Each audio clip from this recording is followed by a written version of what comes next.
It's a great day to talk hockey with Grant McCagg on HabsCast.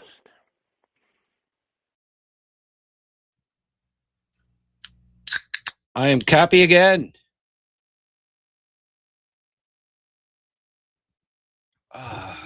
Goal and 2 assists for the rookie tonight. 3 goals for Alex Texier. How do you like them apples, St. Louis? I'd be curious to know how many St. Louis Blues have scored more goals now than Alex Texier since he was bought out. Probably a couple. That'd be about it. Hey, you don't know. Sometimes a change of scenery, right? Bring the fella from France to Montreal. Bring the former Hab back to Montreal and Dano. They're comfortable, right? Look at them. They're playing great. My goodness. 7 straight wins against the 2-time defending Stanley Cup champs. I can see why Maurice doesn't quite know what to do with this team. Liam ran into some old friends. When Liam runs into some old friends, some tomfoolery takes place, and he texted me about, 20 minutes ago and said, buddy, I'm hammered. I'm not going to, I'd probably be best that I skip this post game. So not like Liam to do that, but anyway, yeah, I guess they twisted his arm and got him to suck a few back. Anyway, Blain, I texted Blain Potvin, and he agreed to come on. So hopefully he got my link, and he'll be joining us here shortly for about 20 minutes to talk about this game. Germain, you got the credit card back again, buddy, from the wife. Hey, thank you very much for your contributions. As always, it's wholly appreciated, highly appreciated, and I thank you. And everybody, it's been so far here, first week of January, going to definitely set records for money earned on YouTube. Thanks to everybody. But yeah, hey, it wasn't close. Monty, pretty solid again. I think it's kind of cool that the crowd, is saying Monty. I think it helped to get him going, right? Like it had to be tough on him. Like they were talking about his Christmas. You couldn't don't talk hockey. That's what Arpon was saying. But hey, he's looks like he's bouncing back. He's winning games. That's freaking main thing, right? And the Habs, I have to get the updated standings. Sorry, I wanted to get on. I've been getting tuned in for taking too long to get started, so figured what I do is start her up and then gather a bit of info after here. Laval Rocket also playing tonight, or no, they're not. Okay. Just a sec here. I'm going to get the NHL standings updated, but I have a feeling it's good news. Just a sec here. Get the live standings. Oh, shoot. Carolina won, so Montreal is tied for second with Detroit. Okay, well, I'll just get the I'll get the standings here and put them up. Just hang on a sec.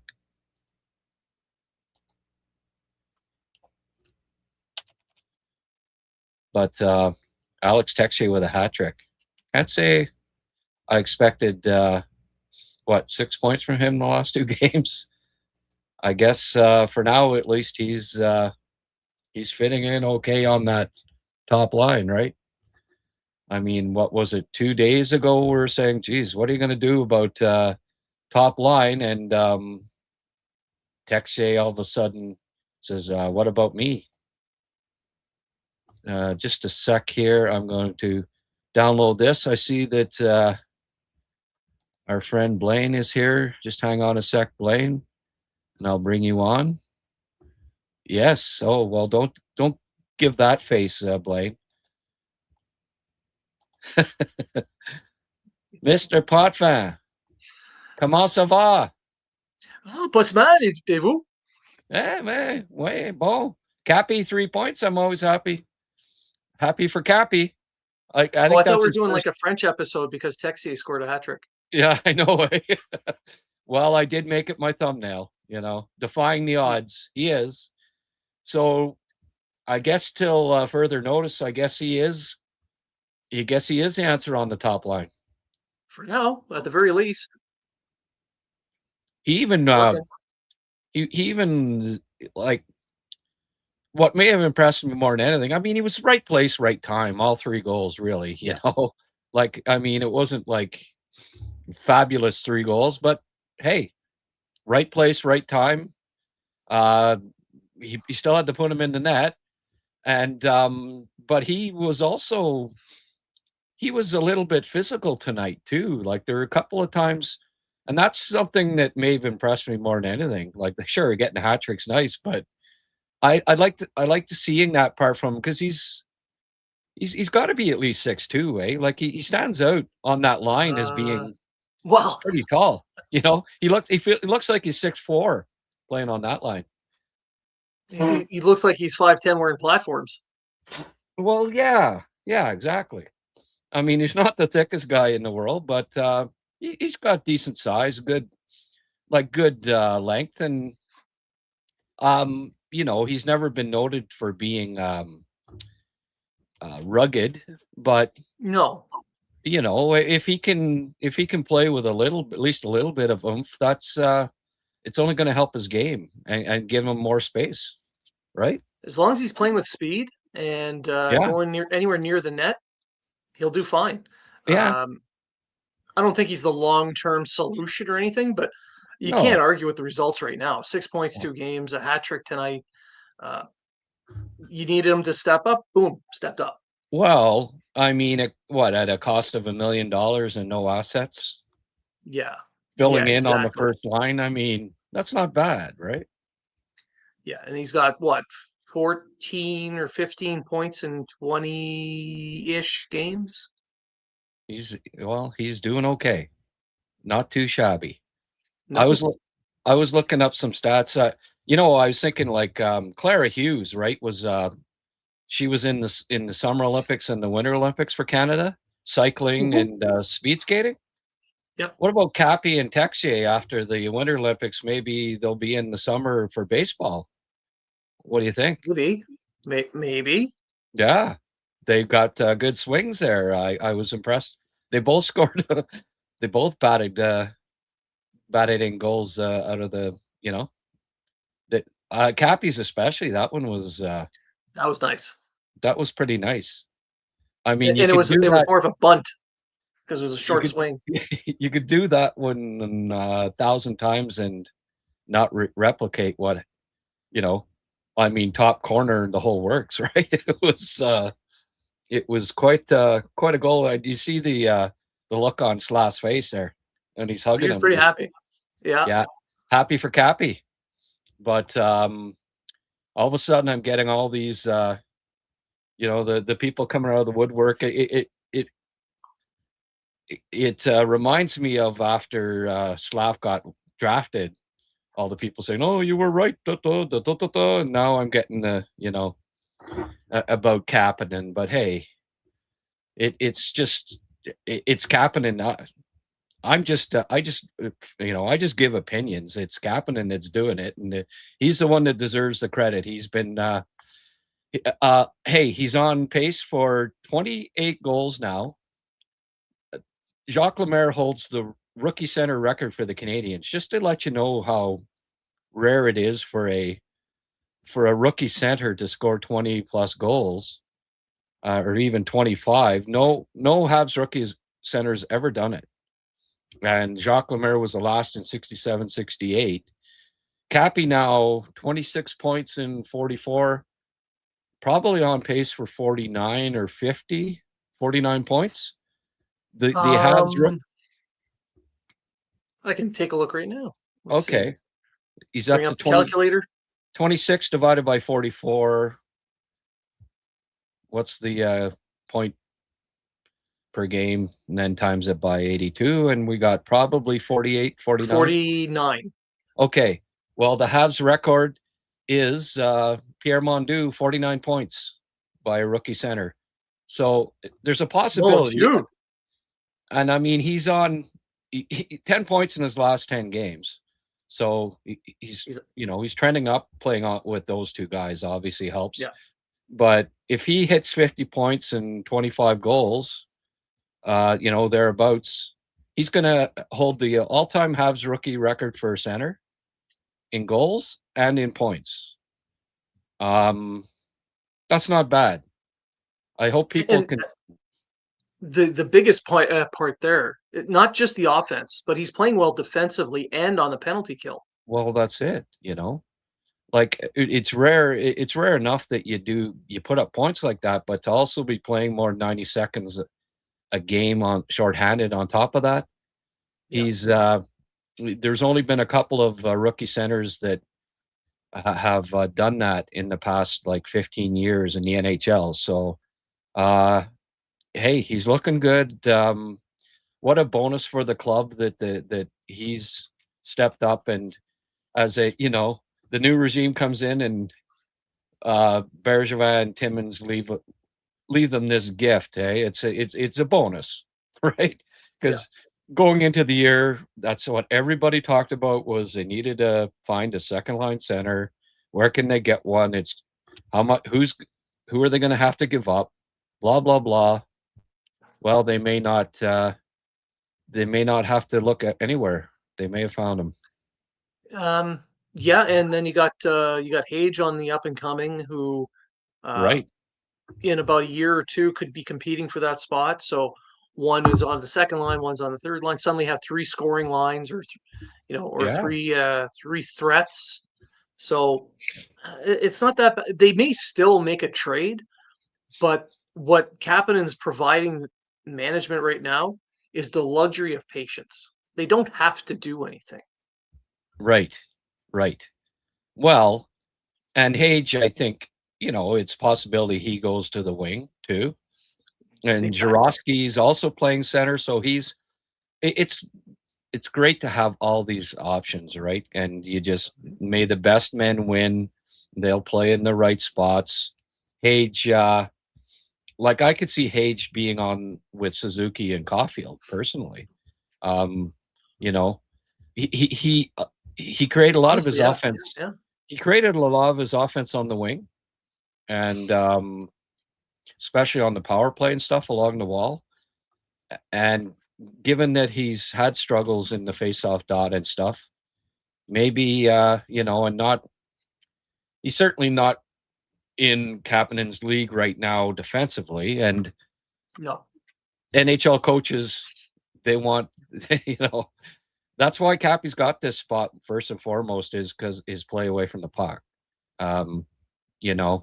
That's why he's playing a second line center role more so than his offense. But the pleasant surprise is that he's leading the NHL in rookie goal scoring now. So good stuff. Good stuff all around. The Habs, like I say here, are now 56 points, 44 games, starting to win at home, which is nice. 4 wins out of their last 5. They're what do you like? Has any other team beaten the defending Cup champs 4 straight years, Blaine? I don't think so. I don't know.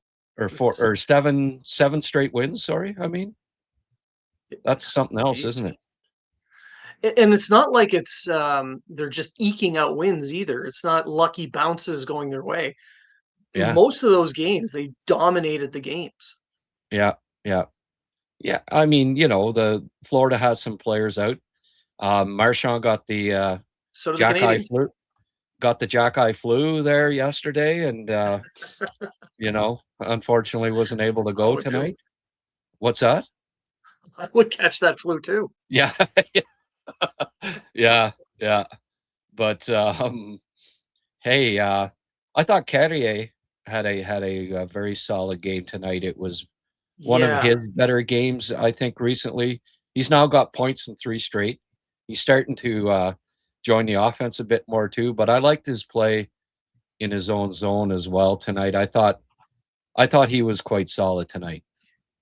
He was, and getting the points is good. But for me, what it's pointing out, like you mentioned, he's jumping up on the offense. Yeah. The confidence into that he needs to be able to do that means that he's trusting himself defensively. So by playing well defensively, he's opening himself up to start spreading the wings a little bit. Yeah. And we saw earlier in the season, he just wasn't doing it. And he was looking pedestrian at times. And now he's looking like he did last season when he showed up in Montreal. That's what ran through my head. And that's exactly what my point was, that, he's got the confidence defensively, and now he's displaying it offensively again too. Mm-hmm. And that thought ran through my head tonight, Blaine, that he looks like the guy that joined the club last year in the second half and was a key reason why they turned around their season. Yeah, and thankfully they're playing well despite the lack of expected levels of play out of him. Like, him not showing up some nights isn't hurting them as much as it could have. Yes. And it bought him some time to be able to find his own game. So it was nice to see, seeing the Canadiens have groups of guys who are doing really, really well and carrying the team, while others are having a little bit of a hard time, because you're not going to have your A game every night. So to see some guys have it while others struggle a little bit to try and hold on, buys them that opportunity to find a way to help their own team, even though they can't do what they normally do, while the other group carries the whole group along. And winning those home games too. The fans have been desperate for those, and you could tell because holy jeez. Yes. The fans the last couple nights have been on fire. Yeah, the Waves I went in to the rookie tournament this fall, September, and they were doing it there. And it's I think it's kind of cool because it's just so loud when they do it, and they're just so enthusiastic about it.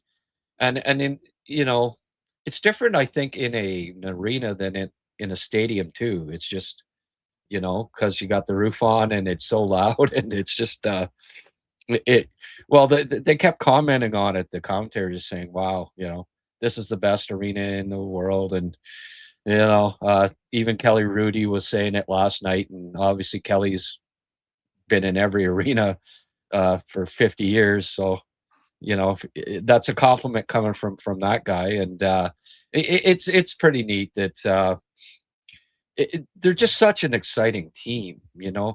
Like even the fourth line at one point in the first period there, the way they were zipping around the puck, like even they were displaying more skill than any of Florida's lines. It was just, hey, this team is top 3 in skill, I think, in the league right now, and it's been so long.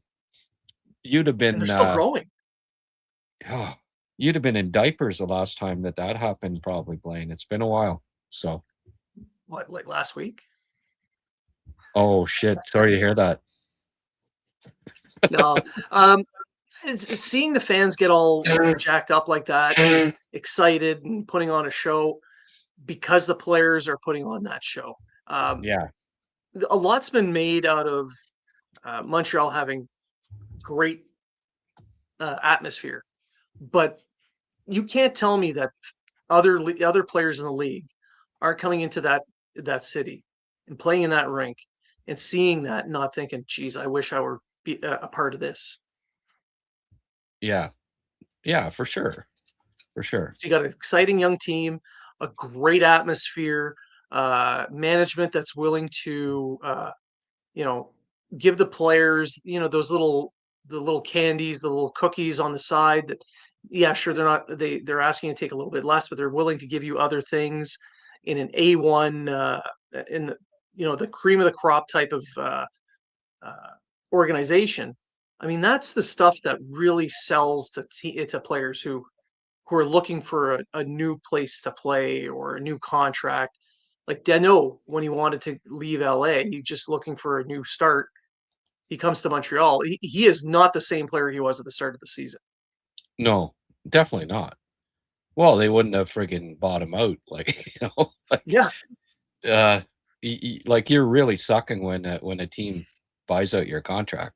You go to the owner and say, "Yeah, do you mind if we just, you just Texier, yeah, exactly.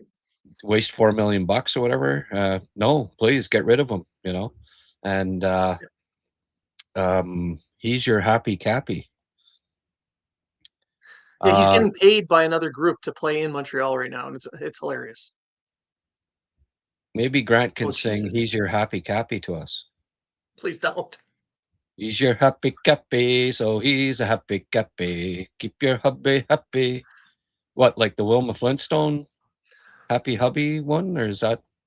Oh, I don't know geez. what your "He's Your Happy Cappy" is, but that's the closest I could do. Wilma Flintstone. I don't know if that was what your reference was, but yeah.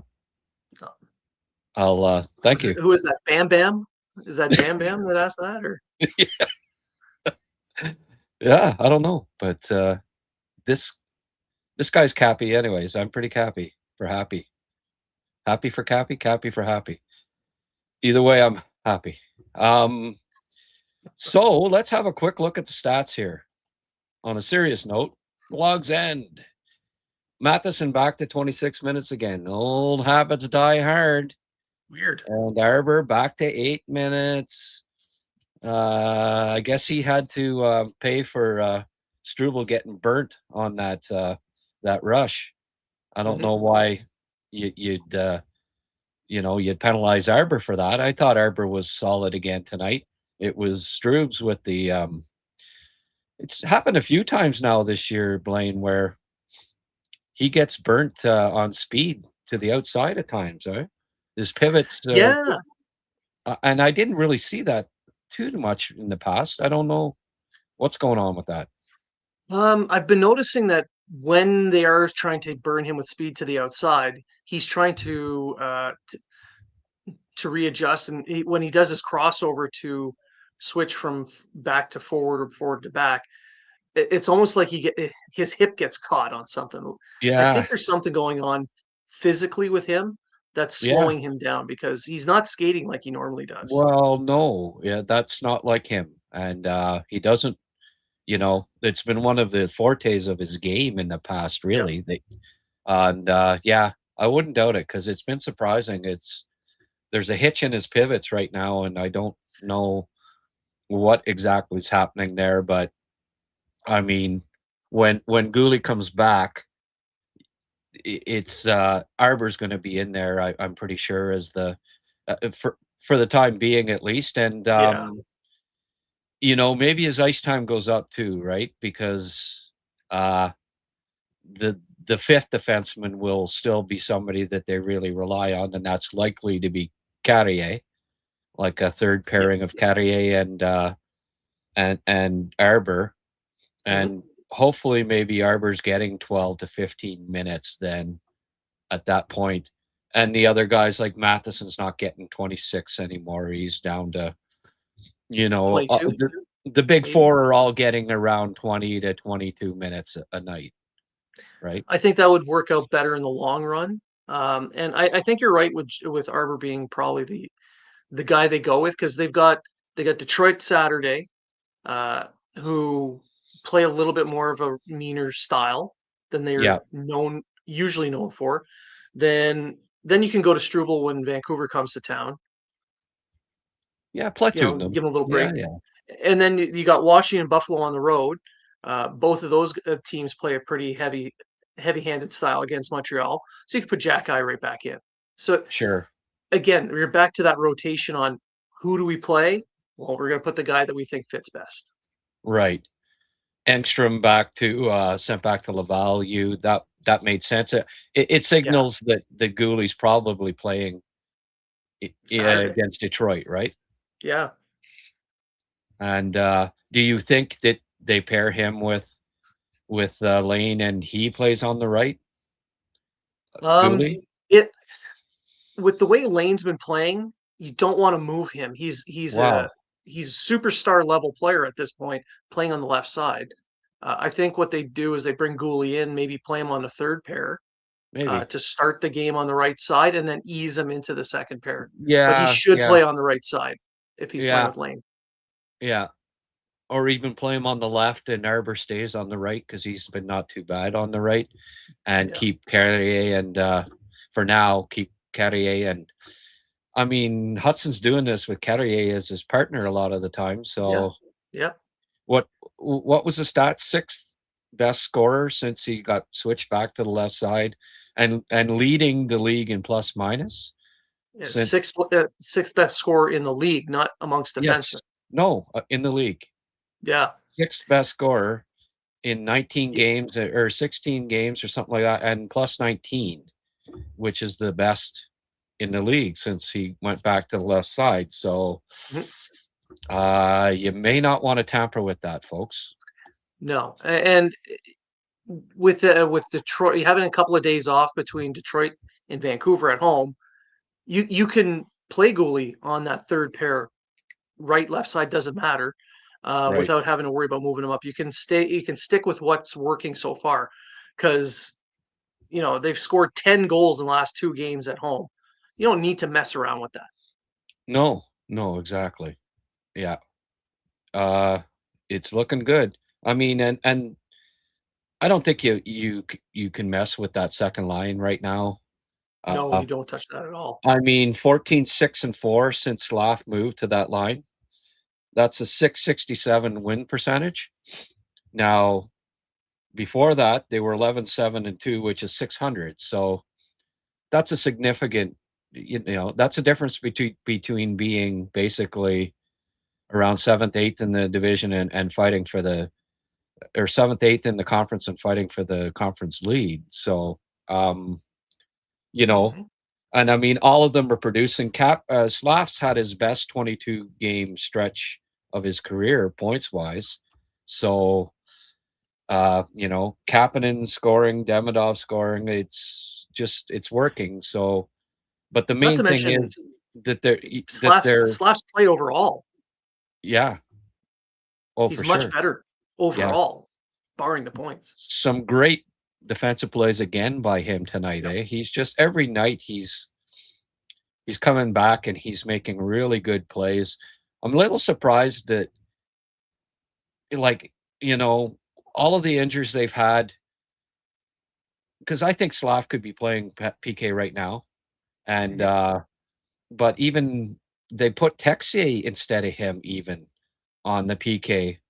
Like, he's being slow with putting Slav on the PK when I think, honestly, this year, the last 30 games, I think he's been the best. You could argue he's been the best defensive forward 5-on-5 on the team. Probably could. But I guess 21, they're easing it a bit, but I think I see down the road Slav being a penalty killer too, because no other guy can smother, opposition players like he can down low. He can just eliminate them. God. Well, the goal that you were talking about with Kapanen, with the baseball goal, that's all based on Slavkovsky's forecheck. Right. Yeah. Not defense, but well, in a sense, it's defense. In a sense, yeah. Defense in the offensive zone, But and defensively, he was in the right positions. He was filling the lanes. He cut off. I think I counted at least 4 cross seam passes that would have led to wide open nets. That Montreal took care of that himself with a beautiful backhand pass, but still, he cut off 4 of them that I counted. Oh yeah, no, and there was one. I don't know if it was Listerine there or whoever it was, but he just came down and he just, you know, get your bad breath out of my face there, Listerine. I'm, you're boom down, and that was it. Like it was pretty cool. So your 20 minutes is up, I guess, eh? Yeah, yeah. I've got a pretty busy day coming there tomorrow, even though it's a Friday, which is weird. A government job. Who would have Oh, known we work Fridays? okay. You get your pay raise yet? I don't know. I don't. I'd have to ask my wife. I don't see a paycheck. Okay, okay. I get an allowance. Yeah. All right. Oh yeah, Okay, good. $20 a year. I can spend it on anything I want. Oh, I can guess what that would be. Um, Here. yeah, yeah, for sure. And I think Liam spent a few bucks on beer tonight too. Good for him. Okay, my friend. As always, thanks for filling in at the last minute, and No always a problem. pleasure. And let's do this again soon. Okay. Absolutely. When's your Thanks for next having me. And When's your next Habs Unfiltered podcast? this weekend. Okay. And who all is going to be there? That's a great question. Yeah, you. You Yeah. know you're going to be there. That's a for sure, right? I'm going to apologize in advance to everyone that I am going to be there. Okay. Habs Unfiltered, the hockey writers, um, great scouting for, I don't know. It's a different, he hops all over the place. He scouts for everybody, except me now. Because I don't have the recruits. I don't, I'm not doing the heavy scouting this year, but I might do a draft guide, or not a draft guide, but a ranking, and I'll consult you at that time for sure. Get your input on the three Q the three Q prospects that might go in the top 12 rounds. Sound good? Okay. Yeah, I'll bring the pretzels. Okay. Thanks, Blaine. Get a good sleep. Don't work too hard tomorrow. I promise I will not. Okay. Blain Potvin. Thanks, Blaine. Great guy. Let's get back to the stats here for a minute or two. Suzuki 21 minutes. That always shocks me. 44% in draws tonight. Cappy turned it around draw wise. Hey, got an assist off of a face off, right? Back to 47%. That's good. Phil Deneau. 38% tonight, folks. What the hell's going on there? That's rare air for Phil. Bump that percentage back down into the 50s somewhere, I guess. Nick, 43%. So basically, the three centers really took all the draws, or most of the draws. Valeno only took 4. Beck took 3 and 1, 2. But of the three guys that took most of the faceoffs tonight, Cappy led the way. So 17 minutes for Cappy, goal and 2 assists, his best game. Excuse me. Production wise, as an NHLer, and hopefully not his last 3-point game going forward. 6 shots on net for Texier tonight. Arbor with 6 hits led the way. Sammy Blais, 5 hits again in 7 minutes. Man, oh man. If he ever played 15, would he get like a dozen hits every night? Gotta like that from him. Cappy, 4 block shots. So best center on draws tonight. 4 block shots, goal, 2 assists. Hey, you gotta love it, right? You gotta love that from a rookie center in the NHL. I think the Canadians got themselves a keeper. Let's get to some. Let's get Let's get busy. Oh, Wayner's even in the. Okay, let's get past the stuff that's happened. Yeah, Monty. You know what? Like, I'm not going to get too crazy about. I mean, he had the right idea there. He just, hey, do the defensemen and forwards not make errant passes at times? That's basically what it was. Just an errant pass. Like he did mean to put it along the boards to Carrier, and he misfired, and I don't think it was like a dumb decision. It was just poorly executed. So I'm not going to get too crazy about that. I thought he had a solid game again, and he seems to have Florida's number, the team that put him on waivers, right? I will say Demidov needs to work on his balance and strength. Will help get him to the next level. Yeah, like get him to the NHL, you mean, or?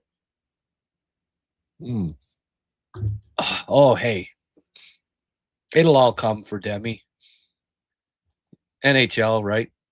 What an exciting game. Some BS calls and a lot of missed ones. Yeah. I thought a couple of those calls were, like the guy going into the goal. I didn't think that was interference. He got a little push and he didn't really. So that one I wasn't too. But then the high stick for Deno, the refs can't unfortunately look at the replay on that. And I mean, depending on where you are as a ref, you don't necessarily see it, and you think Deno did have a stick up. And anyway, it doesn't matter. The Habs won the game. I didn't think the reffing was horrid, wasn't great. I've seen worse. Like, it wasn't Garrett Rank there tonight. Texier knows people coming back, and he does not want to come off of that top line. Well, I mean, I've had him down to the fourth when people come back. Might have to revisit that, right? Florida has no answer. Texier, Hattie, Cappy, just more and more like there are shades of Bob Gainey. Yeah, quick shifts, hits, smart, always leaves the puck in good position. Yeah, he does. Yeah. He always goes off early, right? When the puck's coming up 20 seconds into a shift, if yet if it's defensively, if the other team's coming up, he'll stay on. But offensively, like, how many more points or scoring chances could he have if he just joined Demi and Slav when they're heading up the ice with the puck? But he always goes off, and I mean 25 seconds plus. He could be only on the ice 25 seconds, and he'll go off. Just such an unselfish team guy. Love the kid. Good evening, Grant, our fearless leader. Yeah. Thank you very much. Texier is hot. Oh, Mr. Hat Trick. Salut, Grant, long-time lurker, first-time live chatter. Well, welcome, Mr. Hat Trick. That's a cool name. Is that your real name? Thank you for joining us. I appreciate it. Where are you from? Let us know where you're from, Mr. Hat Trick. Are you related to Alex Texier? Are you from France? Another nice chip pass from Cappy for Slav. Brains and eyes are 2020. He is a good playmaker. I know he doesn't have a pile of assists yet, but that will come.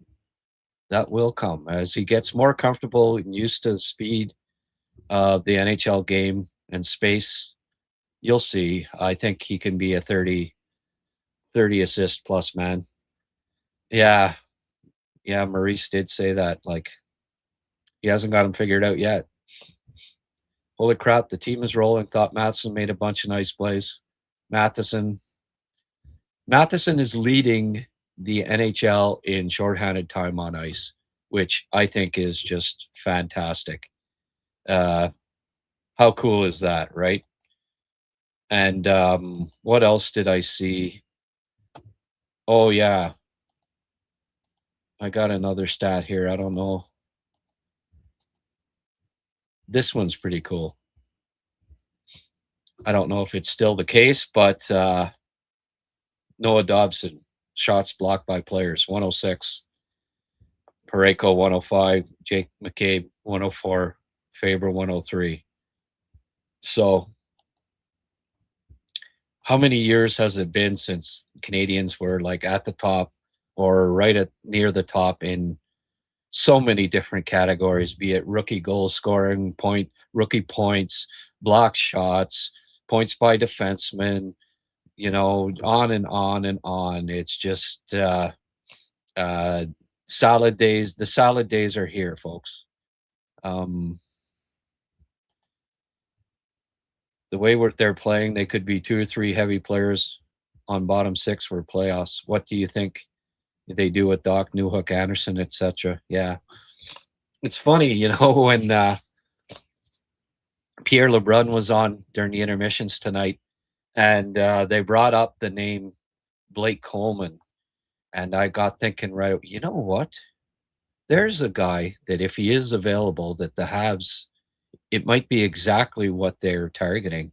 And sure enough, the name that came up as rumored of being perhaps interested in him was Montreal. That'd be a good addition, I think, for the bottom 6 would be Blake Coleman. And obviously, I mean, with the guys coming back, with Texier looking like it's hard to take him out of the lineup. What do they do? Like if they pick up, they got to trade. They have to try to trade some of their regulars at some point down the stretch here, and we could see a couple of guys moving in deals just to free up roster spots, right? And maybe also a bit of salary for the cap. Hudson may pass Nick to lead a team in points, and I think he'll hit 100 one year. You know what? He might. Mark with a $5 donation. Thank you. Can't let Germain take all the glory. Yeah. Don't let Germain take all the glory here, folks. Like, come on. I ran Slav down earlier in the year. Wayner, Happy New Year, buddy. Sure. Sorry I couldn't make it up for bingo. Had to work. Ran Slav down earlier in the year, and he has now shifted into another gear. I ran Texier down, saying he didn't belong on the first line. Now look at him. Who should I run down next? Hey, I do it all the time, and it works great. I was on a streak for a while on Twitter a couple of years back. I'd say, blah, blah, blah, blah, and then the guy'd go on a friggin' heater. So I know the feeling. Who should you run down next? I don't know. Gooley. Say Gooley, he'll be out. He'll get injured the first game. What a bum. Blah, blah, blah, blah, blah. I say Caden Gooley. Really happy to see Monty in good form. Yes. And I don't know if Dobie's happy about it, but could be seeing him down, heading down to Laval, I think. Hi, everyone. Regards from Glasgow, South Carolina. Good day, Charles from South Carolina. Great win by Habs and Monty. Came up big when the game was close. So tell us, Charles, how many Habs fans would there be in South Carolina? It looks like there's at least 2. Is that like the wife's a Habs fan and you're a Habs fan or something? Wouldn't mind getting a little detail on that. This team is for real. Wayne, I'm glad. See, this means a lot because, and all the time I've known you, there's been some pessimism there, and you say that it has meaning for me. So I don't know if you're still on here, Wayne, but Cool to hear that, see that from you. Welcome, sir. Good to have folks from all over the world. Yep, absolutely. Who sits when Anderson, Doc, Evans, and Line come back? Beck, Blay, Veleno, and Line? It could be. And you know what? None of them really are playing that poorly. Like, even Veleno, it's not, he's doing his job. Yep, Monty played well. Oh, Randy with a, yeah, Texier better than Matthews. Absolutely. Thank you, Randy. Big game this weekend. Yeah, every game's big with the standings like they are. It's crazy. Line A who? Carlos Benavides. What do you think they do with the injured players that come back? Right. Well, I just kind of answered that. And I mean, I've been answering that, and I get this question every show, and it's 2 days ago I was saying, well, Texier is one of the guys that will be out. Doc goes to the first line. Texier, not ideally a fourth liner, so he's probably out. But now I don't know. Good question. Headaches, pleasant problems are always good for coaches and managers to have. And right now, the Montreal Canadiens have pleasant problems. Habs second in the conference now. Yes, sir. I put up the stat there. It's pretty. We're sure that Texier can't play for these guys the rest of the season on the first line. I don't know. I mean, if he has 6 points, if he averages 3 points a game, I'd say he probably stays there. Just 1 second, please.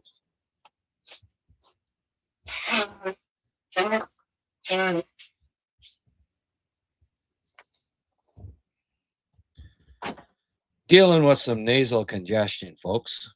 Apologies for that. What just happened here? I just got a $20 Mr. Hat Trick.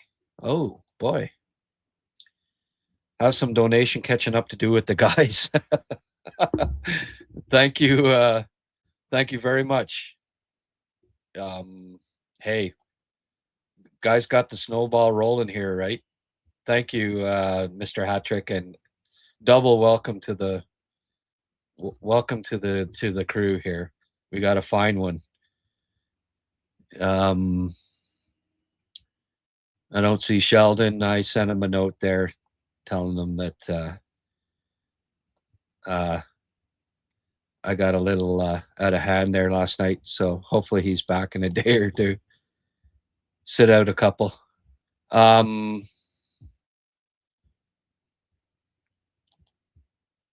This team seems to be a couple of heavy-hitting players in bottom six to be able to do damage. Well, yeah. And as I was just noting there, Tony Montana, say hello to my big friend, right? That's what they want to be saying. Blake Coleman. Hopefully they can pick up someone like a Blake Coleman would be a nice addition, I think, to the bottom six. Can't see Laine having a spot in the lineup anymore. Well,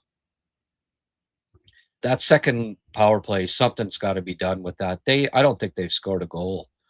And this incarnation that they have with Galley and friggin' Texier and Kapanen, it's just not working. The group that they have there, it's something has to change in that regard. Laine would help that for sure. I don't know if that's the answer, but Cappy's got a great shot, and there's no one there to feed him on that second power play. He could score some goals. He doesn't have any power play goals this year, and when you've got him like with guys that just don't dish the puck that well. Solid game for a back-to-back against the Stanley Cup champs. Complete game for Cappy and Slav. Nice finish for Tex. Well put. Kapanen is not a 2C. Texier doesn't belong in the first line. These boys just love to prove people wrong. Hey, pugnacious. Are you being pugnacious? I agree. Danielle, thank you for the donation, buddy. You're pretty consistent with that, and I appreciate it.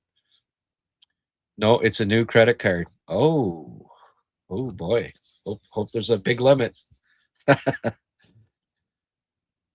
Jermaine, you're quite the man. Thank you. Are you changing your mind on Texier, or is it just another Evans streak like last year? I don't know. Tina was saying, like, oh, what I tell you? This guy is good. You told me he's no good. Well, okay. Just hold your horses. I mean, hey, tip in. He gets the puck passed up to him. He tries a pass that wasn't very good. It goes back to him. He puts it in, and then an empty net goal. I'm not going to get crazy excited. It wasn't 3 end-to-end, top shelf goals. But hey, he's producing the last 2 games. Good for him. We'll see where it goes from here. I'm just, I'm not ready to anoint him as a surefire second line or first line player. Oh, Germaine says, oh yeah, you put in $20, I put in $20.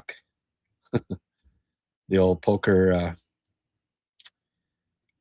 And Germaine also gifted 5 recruits HabsCast memberships. Oh boy, it's crazy. Thank you. It just blows me away, the graciousness of this gang. I think his streaky is gone. Oh, talking about Galley. Galley's very streaky. Always gives 110 leads by sample. Will be a warrior come playoff time. I know he's slowing down. It's not the same he was before, but I love the guy. Yeah. Helps Grant when he has guests. Gives him a break from having to carry the show by himself many times. Yeah, I know. It is nice. It is nice to have help, because I get tired of hearing my own voice after a while.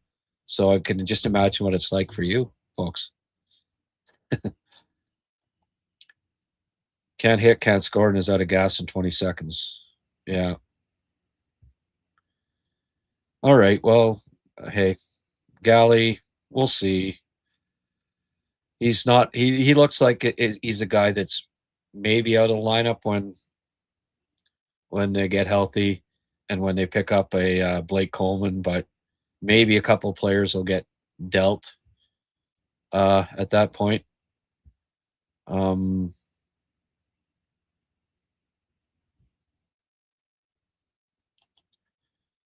Everyone is rushing, worrying about the roster moves. More injuries might happen. That's true.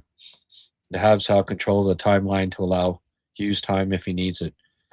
Well, he even brought that up too, that who knows when guys come back, are ready to come back, if there aren't other injuries, because it does seem to keep happening, right? I mean, 2 weeks ago we thought, okay, what are we going to do here? Evans, Doc and Goulet are going to be back soon. And then Evans and Anderson go down. So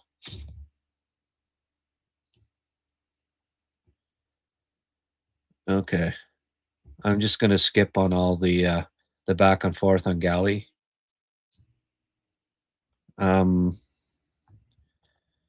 Lane Calder Hudson, what's up, Grant? Hope all is well. Good day, Lane. Thanks for joining us, buddy. You already showered and shampooed? Another good game. Don't worry, be Cappy. Exactly.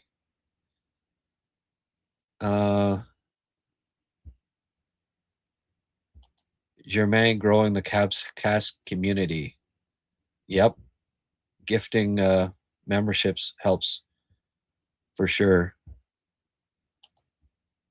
Galley is perfect. We wouldn't be so negative about him if his salary was half. He is a warrior incarnate, perfect leadership, great example. That said, if he wants to go near home, the West, yeah. Trading to Vancouver. Amazed at how well Veleno has taken in a new role as a very effective fourth line center. He's played okay, really, Rick. He's not, you know, he probably loses a job, but yeah. Listen, how are things going? Are you getting your laptop fixed there, buddy, or what? That's kind of why I was calling you the other day. Uh, let me know. Give me an update on that. Your phone still works, I hope.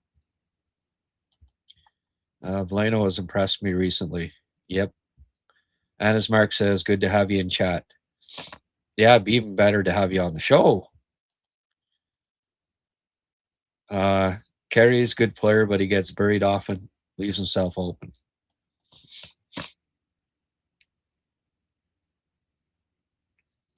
Yeah, Veleno he's one of those kids that developed early, matured early, was better than everyone else in his age group at the time, and just never matured more physically. Similar to Shane Wright, but even less so. And that happens. Who was the guy, Quebec guy? Well, Angelo Esposito, but before after him, Patrice Cormier at 15 was a superstar, and just it never, really came after that, right?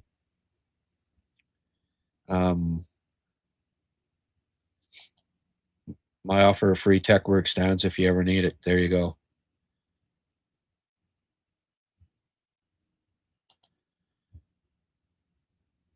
Yeah. Well, Veleno's starting to get some kudos.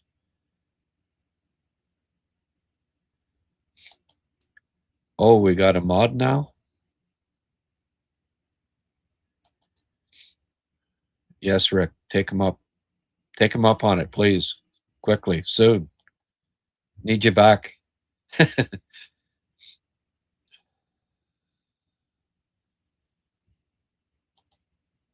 Worry a little bit about Demi, but I believe he still has a rookie points lead. He will get stronger and continue to improve. Hey, he's going to have some up and downs. I'm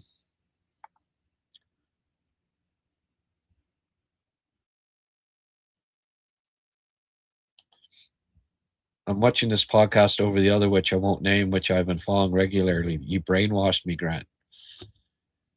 Yes. You watch me. You don't watch the others. This is the best podcast. I guess that's not brainwashing, that's hypnotizing, isn't it? Okay.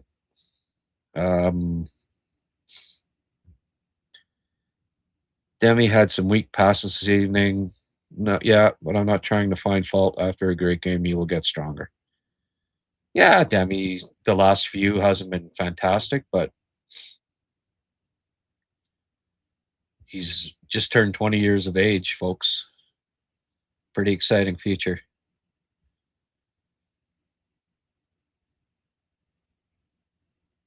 Keep the injured away for a while. It may mess us up. Yeah. Well, Gooley will be welcome back. We'll find space for Gooley. Two players who struggle with mental health problems rediscovered their love for the game. It's nice to see. Oh yeah, did Texier do that too? What? No more talk of that, Wayne? Yeah. Yeah, it seems like the 2C's not an issue at this point, right?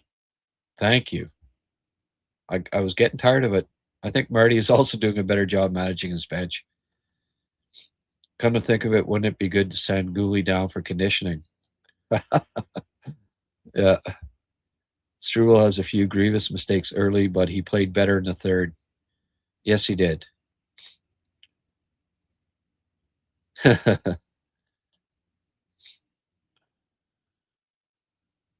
Well, for now, he stays on the top line.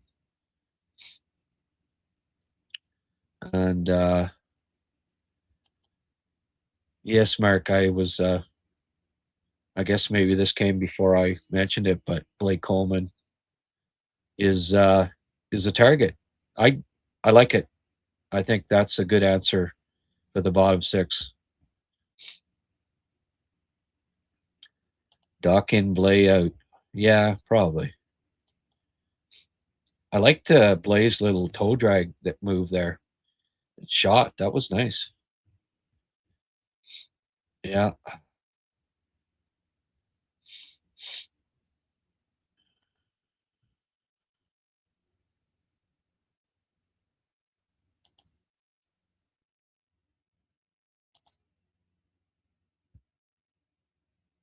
I don't think Coleman's the fit now that we have Deneau. No, he's a fit. He can play on the wing. Newhook and Laine won't be back for a while. No, probably not. At least Laine's back skating. He'll get in for a few games, and if he's still crap, then okay. He starts scoring goals on the second power play. That would be a bonus because the second power play, I don't think has freaking got a goal this year. Certainly not for the last 2 months. Habs now have 3 guys in the top for block shot in the league. Dobson 1, the other 2 are Carrier and Matheson. Yep. Top 10? Let me just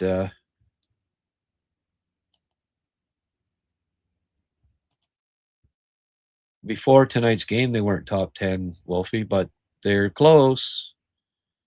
And as far as forwards go, Cappy and Slav are 2 of the better ones too. Lots of block shots.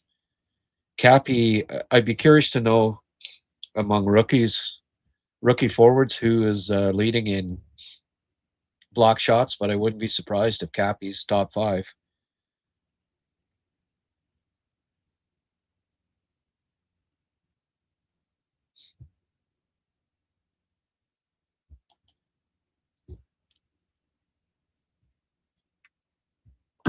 Dobson has been a pleasant surprise defensively for me. Yeah, there are mistakes, but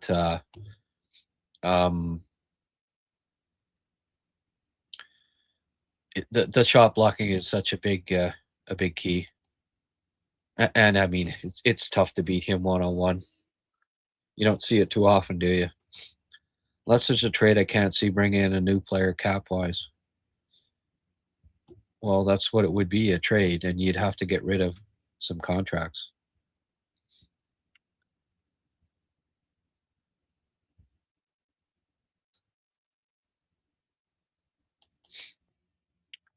He's among the best in points without any first power play. Would have to look on the even strength points. Yeah, true. When he pulled that stunt in the playoffs and tried to say Sid that nonsense all back to his sponsor, I lost a lot of respect for him. The Subban reference. What's Subban reference? Yeah, good point, Jermaine.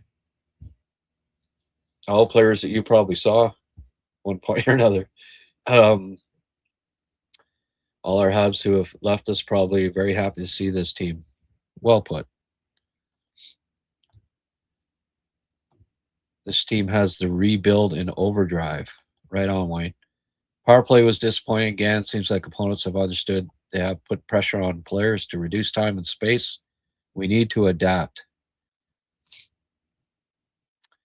The rebuild is over.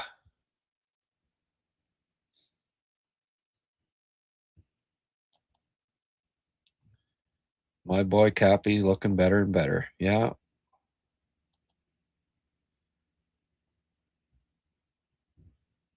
Yeah, Texie's been able to get points on other lines. That's the line's still not really clicking, really, you know. But Texier's got some points the last 2 games, so yeah, they need to create more chaos in front of the net. I agree with that.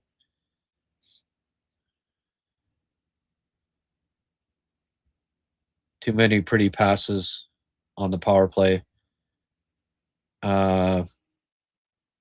If Bob sees it, he will. Yes, I agree. I see Dave Krejci when I watch Cappy and Jake DeBrusk when I watch Bolduc. What do you think? Okay, yeah. Hopefully Bolduc can get up to that.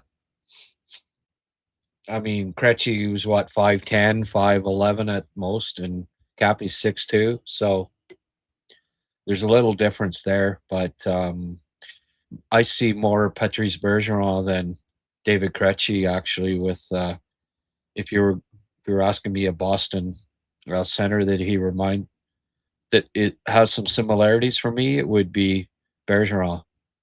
I'm not saying he's going to be the next Bergeron, but there are some similarities there for me. Certainly size wise and not great puck handlers, but so smart, good defensively, can play with skilled players, back them up. Good on the PK, good defensively, all that.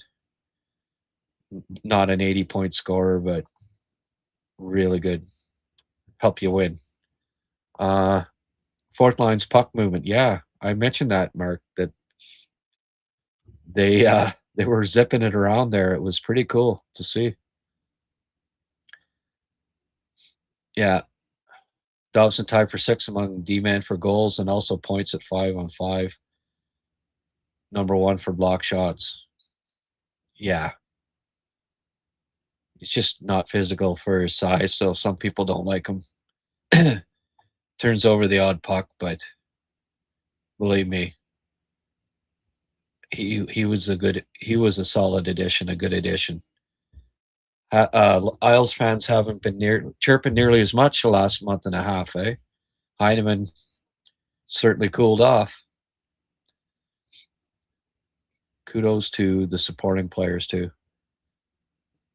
Cappy does lead all rookies now. Seemed like he was always like either one behind or tied with Seneca, one behind, tied. Now he takes the lead. Be nice if he just doesn't give it up, right? Who says Kapanen isn't a 2C? Kid's only 22. Why would anyone want to give up premium assets and demote Cappy? Habs are okay.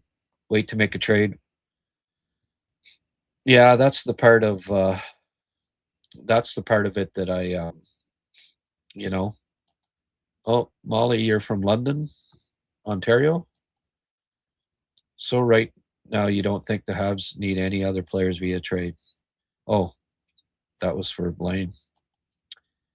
I'm from Grand Mare, Quebec, living in California near San Jose for the past 25 years.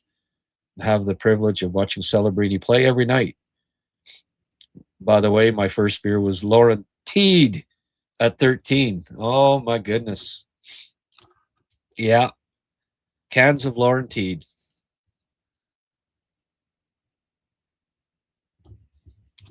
Yeah, I remember drinking a couple of those. Our cottage was on the Quebec side, and that's where I got my drinking indoctrination as a, we'll say a teenager, 16, 17. Lauren Tide, as we called it, because we always butchered stuff, being in English Quebec, and Brador. Those were the two cheap beers that you could get a little buzz on for not too much of a cost. Lauren Teed. How long did they stop brewing that stuff? It was certainly around when we were kids. I remember that. Okay, where are we? I lost where I was. Lots and lots of replies tonight. By the way, only 128 here. If you're watching on X, join us. Just like we're getting new people every night. Oh, here's another one, Ulfman. Related to Ulf Nilsson. Love the show, Grant. Lines are cooking right now. and will be a great thing to have wondering who sits when everyone's healthy. Come on, people, hit that like button. Yeah, I keep forgetting to. If you don't mind, folks, hit the like button. That would be much appreciated.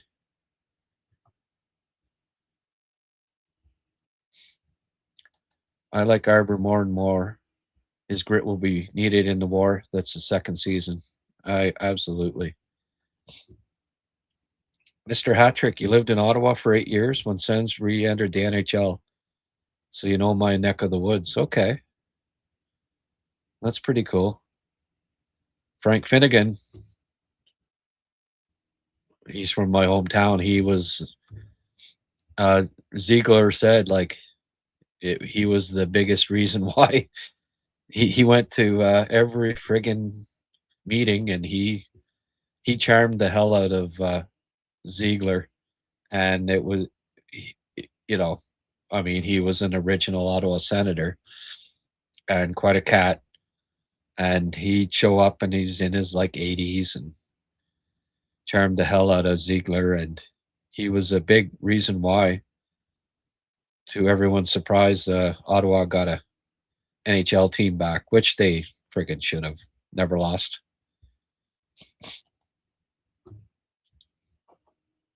No, they may want Doc for Coleman, but they're not getting Doc for Coleman. I don't think.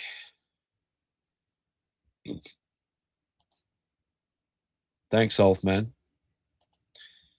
I don't think there's a Glasgow, South Carolina. I think they were referring to Scotland.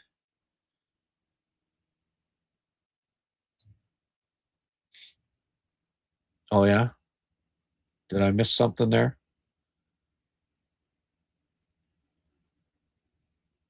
Who was it?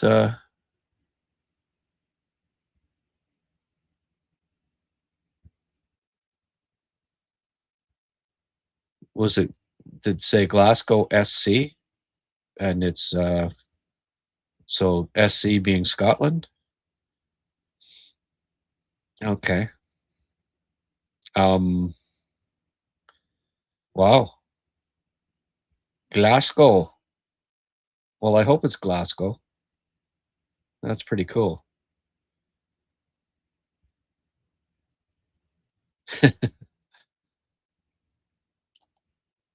The team is so much fun, a huge breath of fresh air from the dump and chase era that Montreal used for like a decade.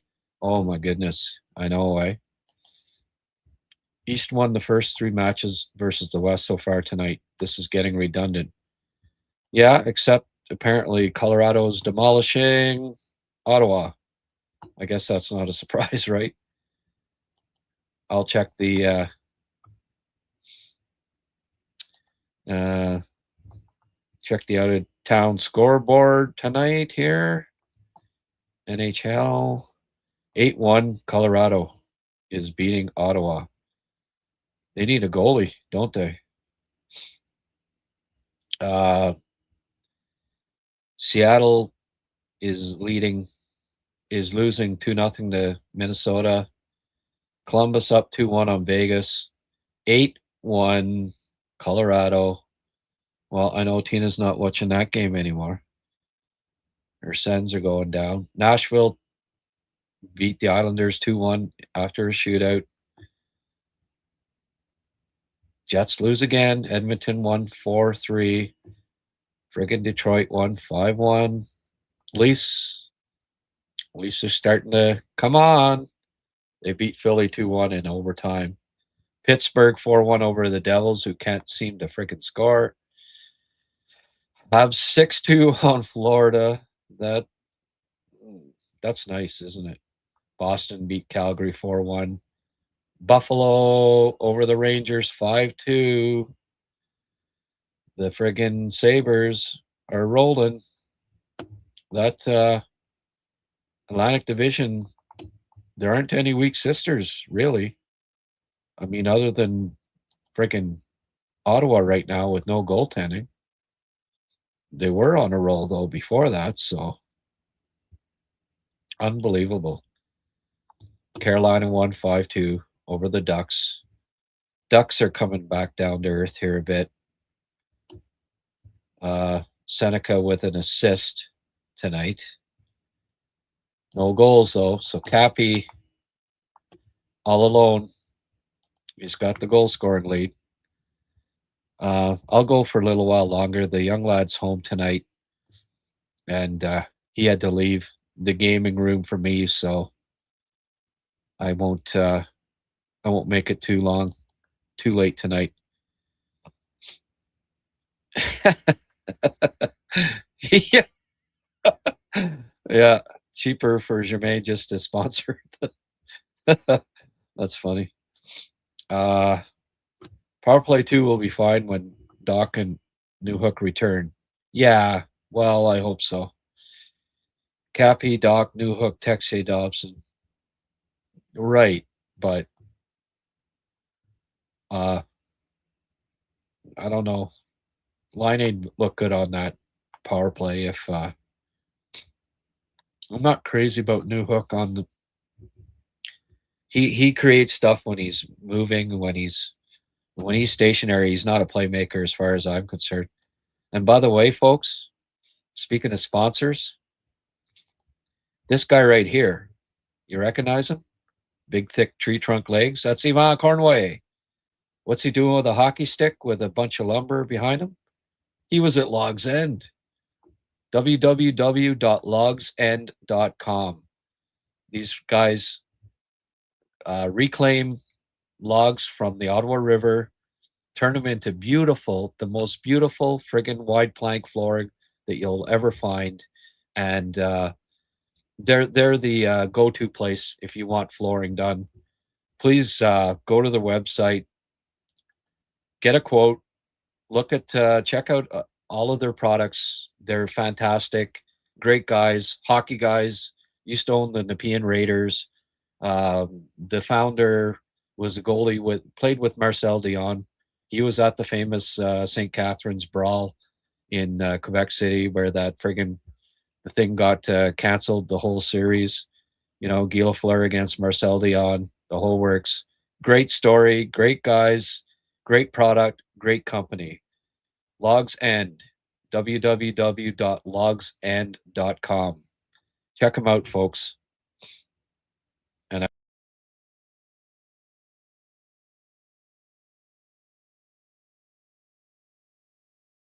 it'll only be for 2 months, so at least get in touch with them if you think you might be looking for some flooring, and who knows, maybe they can fix you up. Tell them I sent you, and yeah, it'll trust me, they'll fix you up good. Wayner, you hung in there for a while. Listen to Tina. It's a family trait. Yeah. Line A too slow for this Roadrunner team. Could be. Yeah. Power play 2 will be fine. Yeah, okay. I'm sorry, I'm going over things again here. Give Texier credit for having good hands. Stone Anderson doesn't score half those goals. Yeah, that's true. I'm annoyed by Flyers who allowed a shorthanded goal to the Leafs end of third, and then they won in overtime. Yeah, I know. Frig. I'm in Greenville, South Carolina. Hi, Charles. Really, eh? St. Louis fans must be crying these days.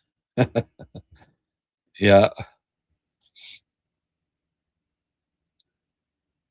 Galley shed blood for us. All heart. Well, I don't know. I've got a soft spot for Galley, but it is a business. We'll see. What's the hype around Coleman? What am I missing? Oh, just he's the kind of piece that helps you win a playoff time. Competitor. Gives his all. Hey, he's been traded a couple times. Teams that were going for it. Nothing sexy about him, just hard-nosed, competitive good add in the bottom six. No new hook, Doc, Evans, Lane, Goulet, but the Habs still winning. I know why.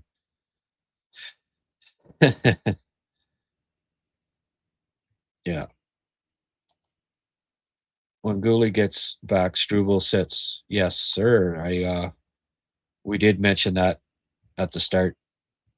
Coleman is physical, plays well on the PK, scores most of the point, even strength are on the PK.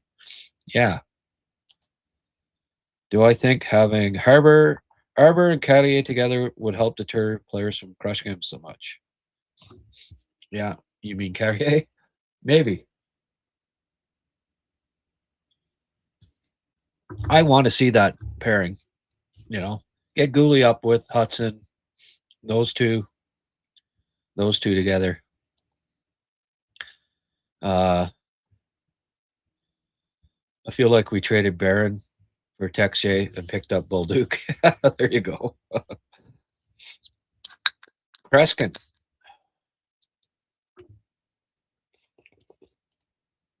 Blain is related to Mark Potvin. Germain. Potvin is a pretty popular surname. I think Goulet will play with Jacky. Carrier might stay with Hudson. Maybe for a couple days, but I don't want it for long. Yeah, I don't mind Coleman. I mean, I wouldn't trade what some teams traded for him before, but Monty should have got a shutout this night. Well, had to pass the puck, though. Texier is happy to play in a Francophone city. Yep. Kapanen was Grant called before the year started. Yeah, well. Doc on the third line with Deneau and Bolduc when he's back. Could be. I still prefer him on the top line, but we'll see. Newhook, Evans, line as our fifth line. There you go. I don't know. I don't know about Evans. Like, is he the guy?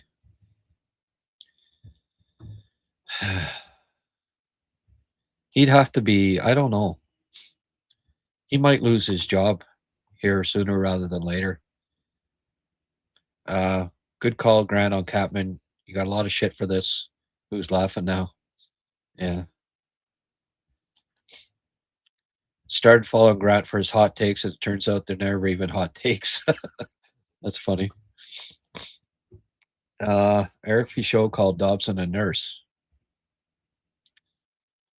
Eric Fichot. Okay. Monty or Dobish? No, I think you keep all three. Two can go down to the minors, don't forget. It's not like it's that two guys have been consistent all year, and no, you keep all three, and you play the best two. How many rookie forwards play on the PK? Not that many, and especially rookie centers. Hudson has to stay on the left side. Yeah, I think so.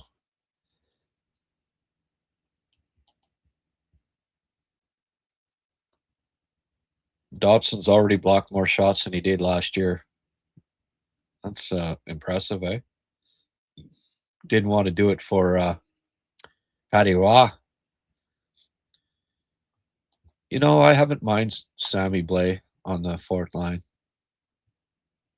Second half will be awesome. Yeah, I think they do need a bigger guy up there, ideally. Texier, ideally for me, is third or fourth line. I don't get too excited about the last two games. Little spurt there, that's nice, but oh yeah, Listerine. Right. Yeah, right. Okay, I didn't know what you're right. The No, I wasn't even making the Subban reference. But right, I should say, yeah, that's what I was doing. Yeah, you caught that, eh? Bring in Tortorella or Burrows. Burrows, yes. Yeah, good thing that you mentioned Burrows there, VDAC.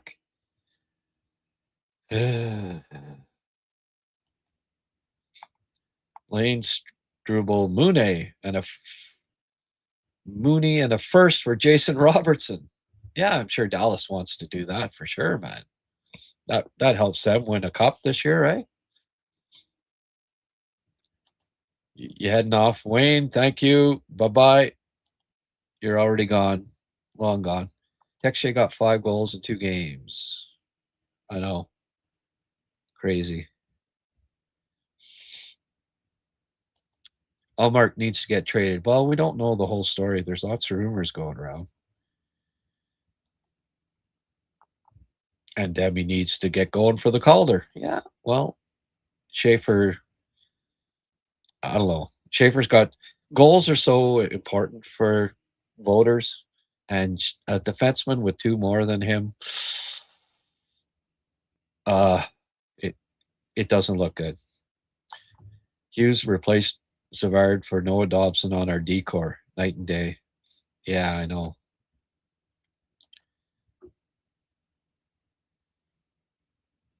Dallas have no need for such a proposal. No, really, eh?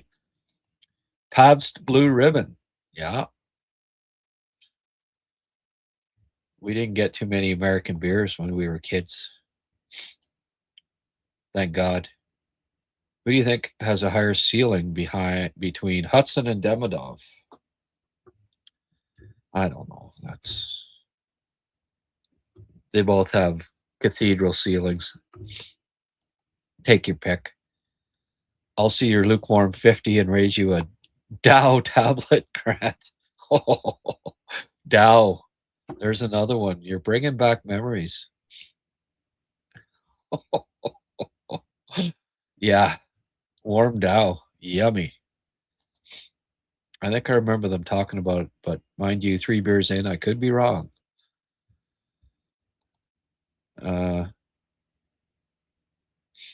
I was told that Laurentide was really Molson Canadian rebranded for Quebecois.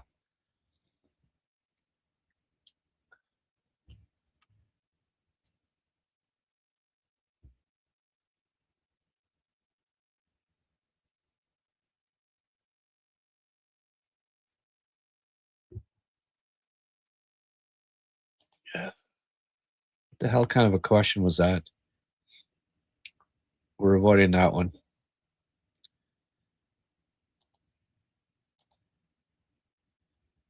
Laurentide tasted better than Molson Canadian. Maybe in Quebec it did, but not in Ontario. Calgary would take Doc for Coleman. I would do that in a heartbeat. Ooh, boy. Wow. Blaine, do you think? Okay. You know, Blaine was long gone by 11:09, right?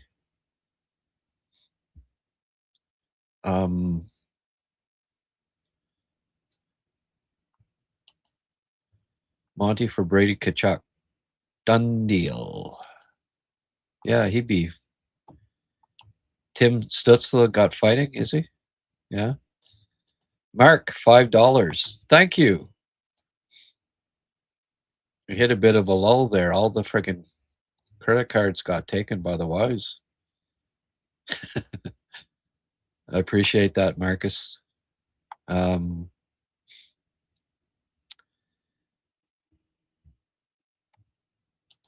Let's give a lot of credit to Jeff Kent and the Habs scouting system. Absolutely. Don't worry. Be happy. Don't worry. Be happy now. Do I remember the Flintstones anniversary song? Happy anniversary, happy anniversary, happy anniversary, happy anniversary. Barney on the piano, yeah. Or when they hired, like whenever Gina Lola Brigida died there last week, Oh Lola Brigada, your food I digada. Yeah. Fred, when he made the song there, Fred couldn't get the singers to shut up. Oh, happy anniversary. And Barney he looked like Jerry Lee Lewis on the piano. I didn't know Barney could play like that. Yeah. I just hope Habs aren't just a regular season team and a playoff bust a la make believes. We have more than enough cap room to go get some missing pieces for the playoffs. That's true. Rick and I remember the Flintstones. Maybe a few other. Oh no, there's lots of people on here that remember the Stones, man. I just hope Habs aren't just a regular season team. Well, we'll see. That's why they might get a Blake Coleman. You just never know. Thanks to this podcast, I just got online. Right on. And thanks to you, I just got $10 by George. $10 by George. Thank you.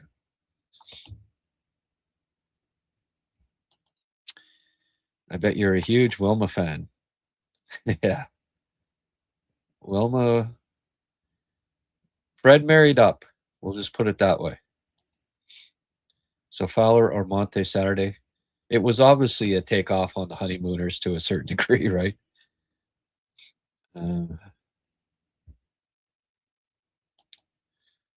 Hudson gave me a heart attack when we wound his slap shot at the end of the third.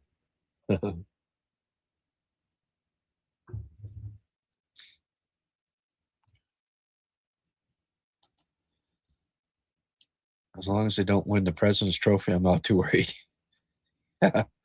Well, I think Colorado probably. You don't have to worry about that too much, folks. During the Olympic break, do you think they might send surprising players down? Both Dovish and Fowler, Bolduc to find a spark. Yeah. There might be a couple of guys sent down. I don't think Bolduc, it'd be sending them the wrong message, I think, to send him down there. But Beck, Dovish, Fowler, Beck if he's still with the team. Maybe Blay. When's Blay's 30 days up? Like, does he not have to? That has to come soon, right? Yes. Old Vienna. Old Vienna, that's my beer. Yep, I remember that stuff. A good premium quality Old Vienna.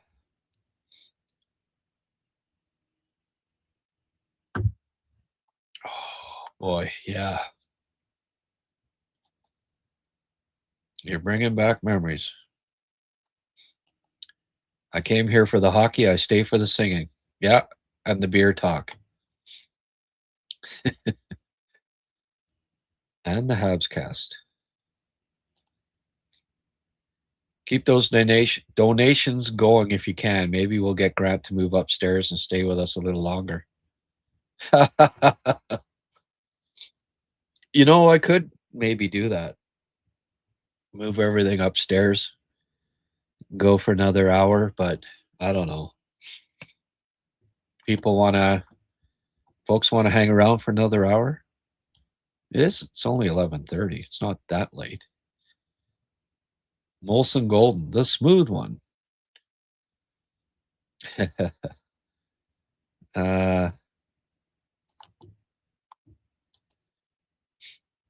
Betty, for me, I have a soft spot for short-haired ladies or shirt-haired ladies. Yeah.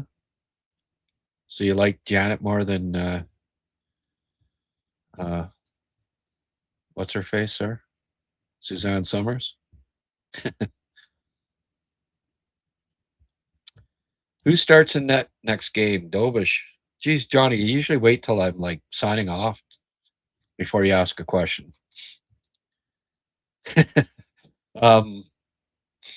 Yeah, well, Greg, normally I'd say yes, but the other two guys are winning. I don't know. That's a good question.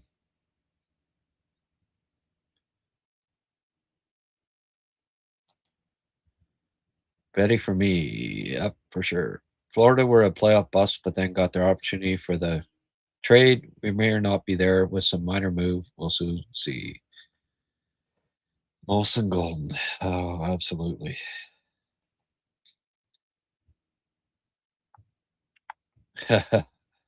Yeah, the podcasts are pretty cool.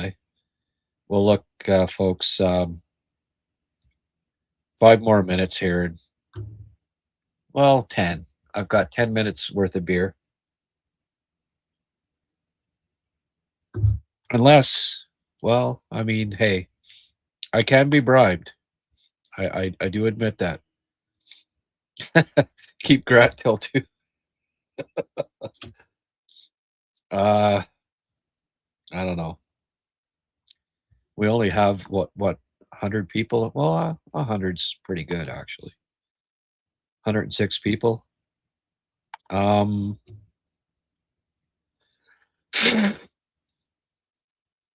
will you give me 5 minutes to move upstairs?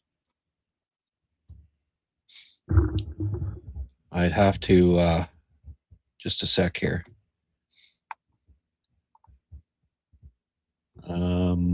Media assets.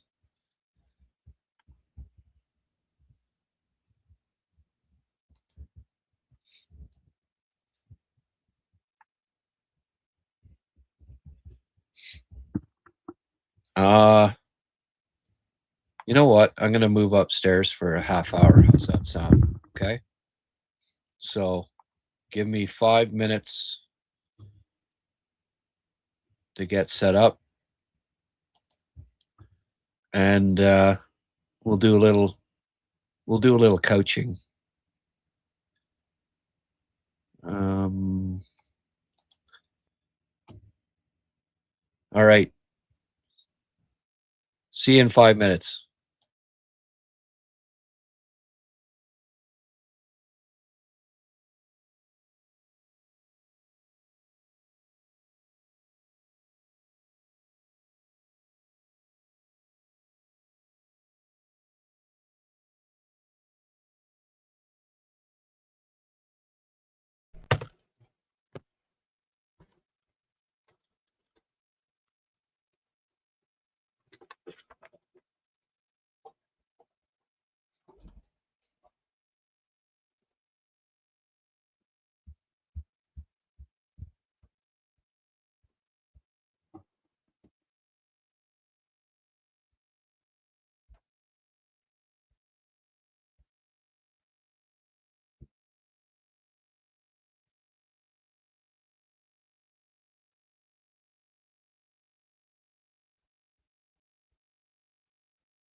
Just Archie.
All right, folks.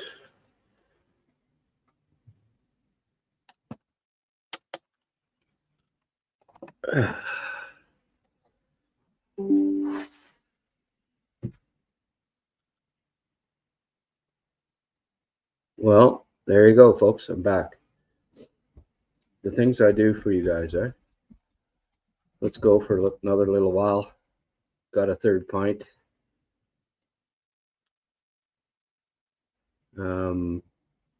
Let's talk hockey. Hey, Chester. Chester says hi.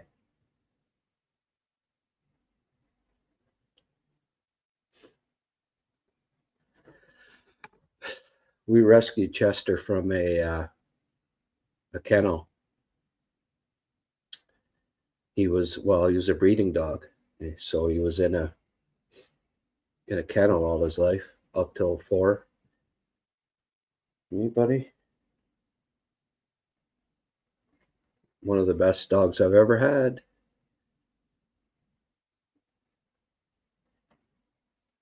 Okay, so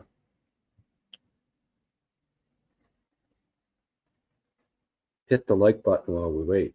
There you go.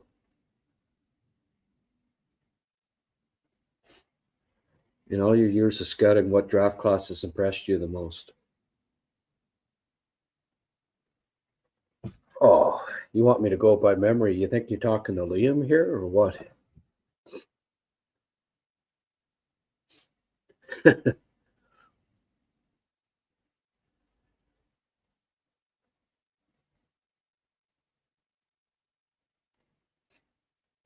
You guys can hear me okay? I've got the pro webcam on. Let me know.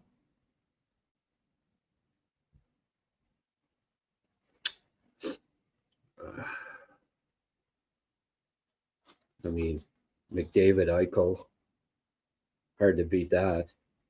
Marner, on and on. Werenski, quite a draft class, right?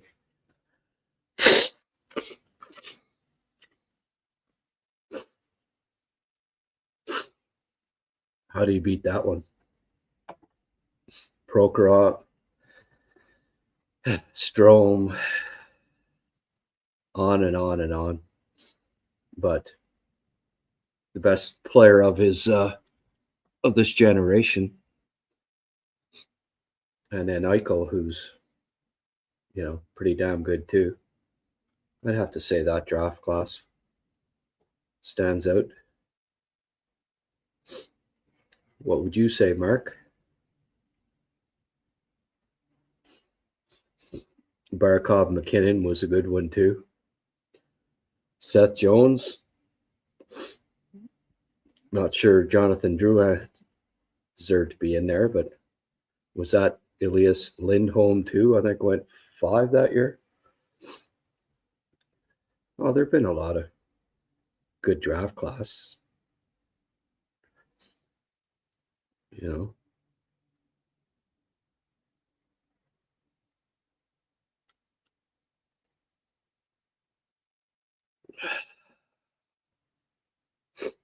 Do I think Guy Lafleur would be a star?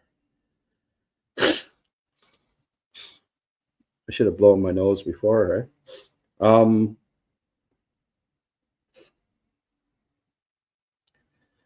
Well, like using his stick and equipment from that day, maybe not, but you know, I mean, would he smoke 2 packs of cigarettes in today's game? Would he, you know, would he not train in the off season? And probably not, because he'd kind of be a lone wolf in that regard, you know, like no, Guy Lafleur, Bobby Orr, Gordie Howe, on and on would be stars in whatever era, you know. Gordie Howe was still a 100-point scorer when he was 48 in the WHA. Like, so what's that tell you, right? 28, 30 years after he started playing, he was still a hell of a hockey player. When you're great, you're great. And yeah, Guy Lafleur would special talent. He'd be great in any era. Do I think Olivier would be good for Montreal for toughness? Yeah, he'd be good for toughness.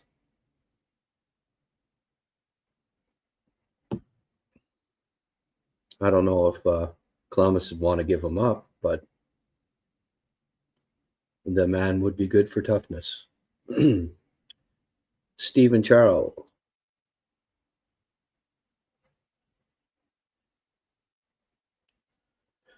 Yeah. Well, Mark, I don't have them memorized. 84. 79 was a good draft year. That was a year when they had 18, 19-year-old every friggin' player in the 6 rounds, I think, almost played. There was a pile of depth in that draft year. Like, if you go back and look at how deep it is, it's crazy good draft year, 1979.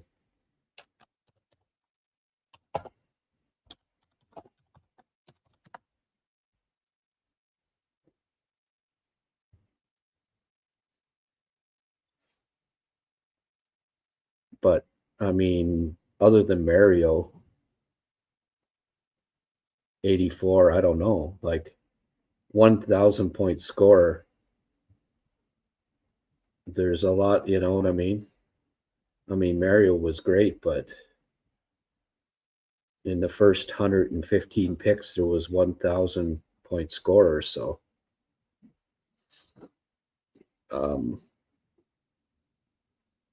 I can name a lot of drafts that have more than that.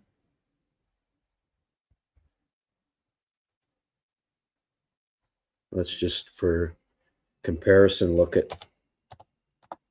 1979. And I didn't know that, you know, I didn't realize you were going back that far. I thought you meant recently, you know.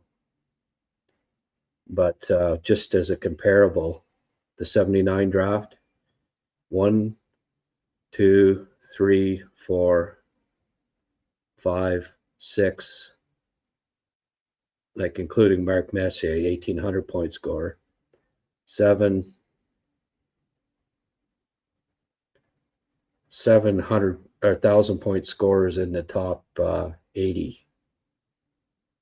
That's kind of in the top 70. That's kind of hard to beat, right? Glenn Anderson, Mark Messier, Guy Carbonneau, Dale Hunter, Michel Goulet, Brian Propp, Ray Bourque, Mike Gartner, Rob Ramage, Paul Reinhardt, if he never got injured, fabulous. fabulous player. Dwayne Sutter. You know, you go on and on and on with that draft class. Pelle Lindbergh, Mats Naslund, Neil Broughton in the 3rd round, Mark Messier in the 3rd round. Like, it was just an incredible draft class. John Ogrodnik in the 4th round. Jimmy Poplinski, captain of a cup winner. Dirk Graham, 5th round. Thomas Steen in the 5th round, 800-point NHLer. Kushel Niski, 6th round. You know, 1, 2, 3, 4, 5, 6 regulars just from the 6th round alone. Doug Crossman, who played on that famous 87 Canada Cup team. He was in the last round of that draft. So, yeah.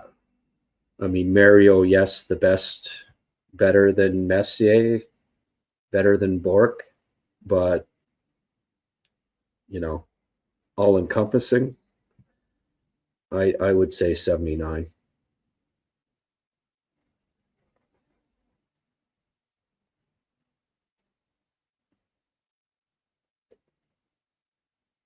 Right, yeah, no, Patty Waugh, Robitaille, Brett Hull. Yeah, no, it was, I mean, every draft class has, 10 very good players, usually. Well, not every, but every good one. That one, 79, it's really hard to beat, when you look at it. Like, I didn't even get into the, Kevin Lowe, like Hall of Famers that I didn't even mention, right? Laurie Boschman was a hell of a player. Rick Vive, friggin' multi 50 goal scorer. Rob Ramage, Brent Ashton, Trimper, Dean Hopkins, Mark Hardy, Lindy Ruff, Pat Riggin, Ed Hospodar, Dave Christian, Stuart Smith. Like, Dave Christian played 1,000 games in the NHL, right? It just, Tim Hunter, one of the toughest players ever. Keith Crowder, Rick Wamsley. Like, you look at that, like the 2nd round, one guy didn't play. One guy from the first 2 rounds. Out of the first 45 picks, one player didn't play in the NHL. No other draft. There's just no other draft that you can say that about. In the first round, 1, 2, 3, 4, 5, 6, 7, 8, 9, 11 guys played 1,000 games. It was just, and in part because they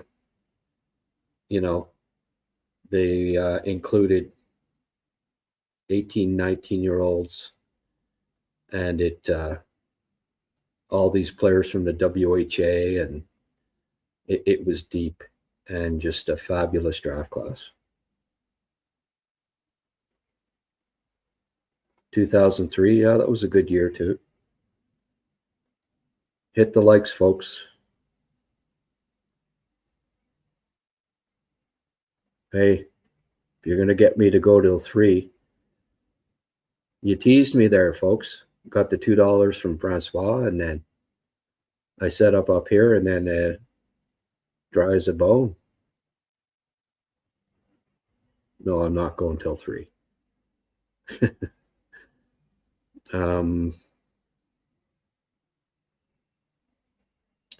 Who is most likely to get sacrificed for a Beck, Florian, Engstrom, Struble? Yeah, I think they're all possibilities for sure. I don't know if there's a least most likely. I think they hang on to Florian just because of the element that he can bring to future bottom 6s, but all the other guys I think are prime candidates. Beck, Engstrom, and Struble for sure. Hey, Chester? Chester agrees.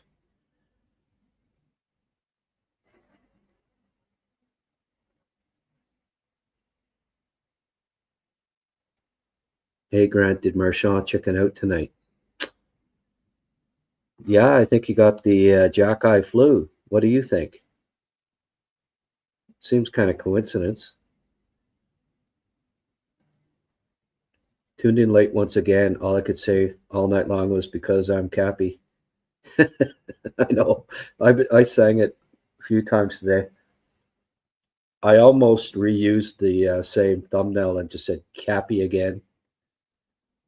There we go, guys. Thank you. Here's for the move upstairs. I appreciate it, buddy. And Mark too. Good. Good. Because that was a lot of work. Actually, it went a little quicker than I thought. Nature called, grabbed another beer, got set up. I'm getting better at this.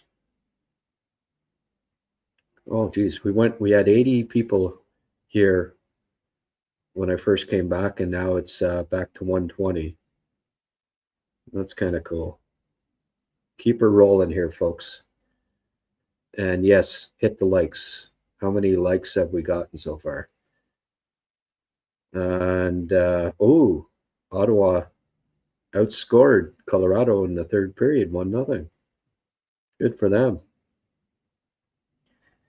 I don't know if everyone saw that, but I would highly recommend, if you didn't, the Joel Hofer hiding around the corner of the beam, not wanting to go in for Bennington. That was one of the funniest things I've seen on one of the funniest videos I've seen in a while. I don't know why Montgomery, the score 7-2, it's Jordan Bennington. You're kind of embarrassing him, pulling him. Just leave him in. It wasn't like that was his fault on that goal either. Like, what? Are you trying to spark the team? Come on. Just leave the guy in. So I didn't blame Bennington for not wanting to go in, and I didn't blame Hofer for hiding.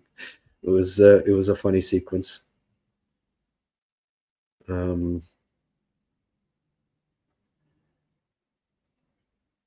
Cappy showed some smooth hands with that goal. Yeah, that was a Sid the Kid kind of goal, right? I have 100 likes. Well, that's not bad. 100 people like me.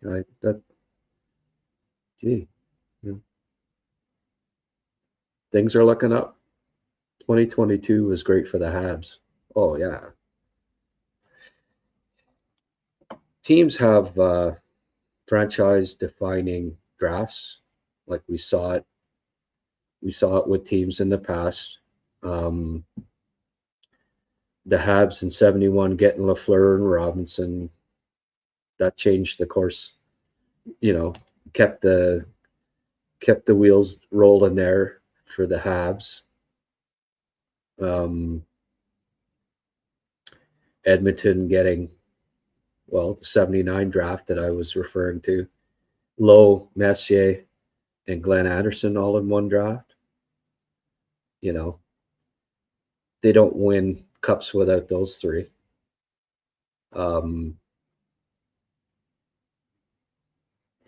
Pittsburgh getting the first overall pick 3 straight years didn't hurt, or the top 2.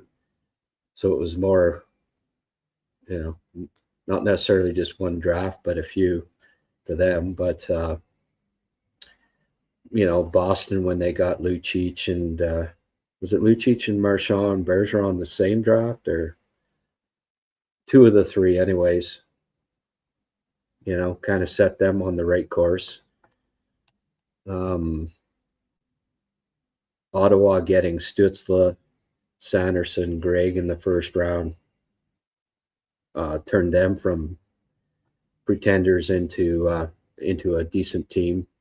Montreal, I mean, you can list a lot of teams, and now Montreal in 2022, yeah, that will go down as a year that changed the course of the Canadiens' fortunes, I think.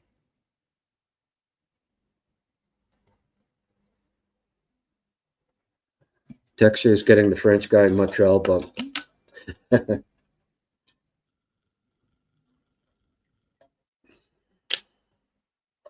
Yeah, skill, plays good defensive game. I don't get it. Well, he wasn't playing. He wasn't playing well. He wasn't playing physically. He wasn't competing. I mean, Doug Armstrong's no dummy. Not the first guy turned things around after he left. Look at Marty St. Louis. Picked him up on waivers, became a Hart Trophy winner. Binnington has attitude. I could see him pulling a wah if they do that again. Yeah. Well, I think that's why he didn't want to. That's why he wanted to pull him, so he didn't do a wah. Because it was the opposite with wah. He was pissed that they didn't pull him till there was 10 goals or whatever.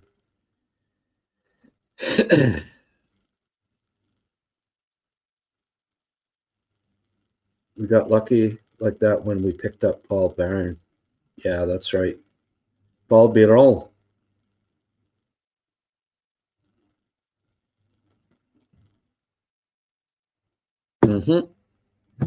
Another small guy picked up on waivers from Calgary. It's like Marty St. Louis. Yay. He wasn't picked up on waivers. He was bought out. But Texier's looks like he's found. I'm still not, over the top about Texier, but he looks like he should be playing in the league and that he's turned his game around. Like nice skill and skating for his size. So, and if he plays consistently, competes, he's an NHL player. And right now he is competing. Hey, it was a wake-up call for him, right? Being bought out by a team and probably realized that this is maybe his last chance. And sometimes that's, you need a kick in the pants, and he looks like he's figured it out. Texier was like, you grow up in a hockey nation that's not that strong, and you are just like, he was light years ahead of everybody else in France, right? I mean, he was playing professional hockey in France and lighting it up when he was 17, 18 years of age. So, then you come to the NHL and it's a different story and you're not a star. It can, it's quite an eye opener, I'm sure, for you. But here he goes to the one city in North America that's the most similar to France, obviously. And he's adapting. The one hockey city in North America that's most similar to France. He's more comfortable. He knows it's probably his last chance, and he's taking advantage of it. So good for him. Told my friends the little Cappy song, and they all liked it. Right on. Young lads, eh? Thanks, Felix. I was 9 during that New Year's Eve game. I haven't been this excited about the Habs since the 70s dynasty. Boggles the mind. We had to wait this long for a truly exciting, potentially dominant team. Yeah. So what? You were like born in '66 or something like that? Okay, you're close to my age, Johnny, and I love puppies too. So cool. I know. It really. I mean, there were some exciting teams in the '80s and '90s, but I don't know. This team has it has the feeling that there could be something special brewing here. Nobody wants Bennington. Yeah. Did I ever scout Marty? Okay, I don't go back that long.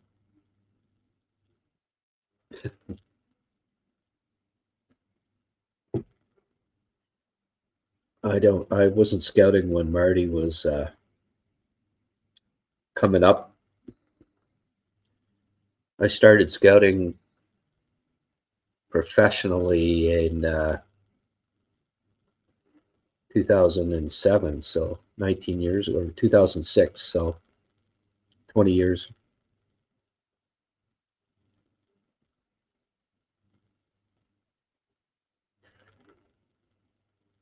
Um, unless you're talking, like, what Marty are you talking about here? Should Bolduc get some PK time? It might change his game around.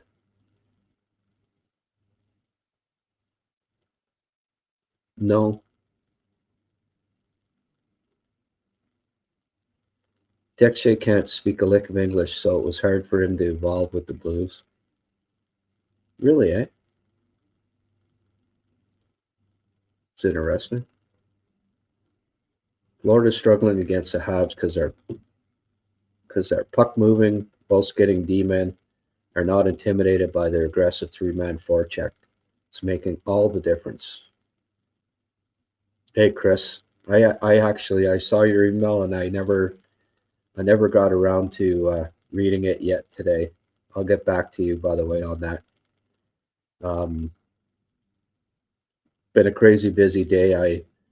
I did I produced Liam's podcast and then had a bunch of other stuff this app. But thanks for getting me sending me a note, and I'll respond at some point tomorrow.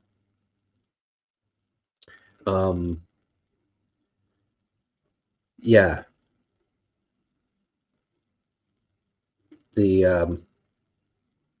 No, that's good points. And Paul Maurice mentioned that before, that the puck moving defensemen are causing them problems.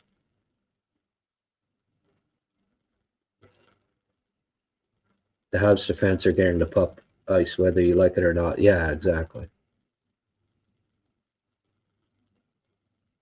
Okay, good, Chris. We're building we keep building a group here, right? It's pretty cool. 120 are online at after midnight. We're gonna let it all hang out. Another good day at the office here, folks. Looks like well over $100 in donations again. That's superior, folks. I really appreciate that. Every bit helps. Trust me. Not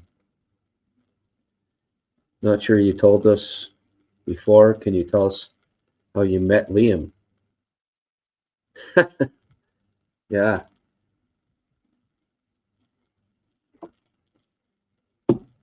My first meeting with Liam was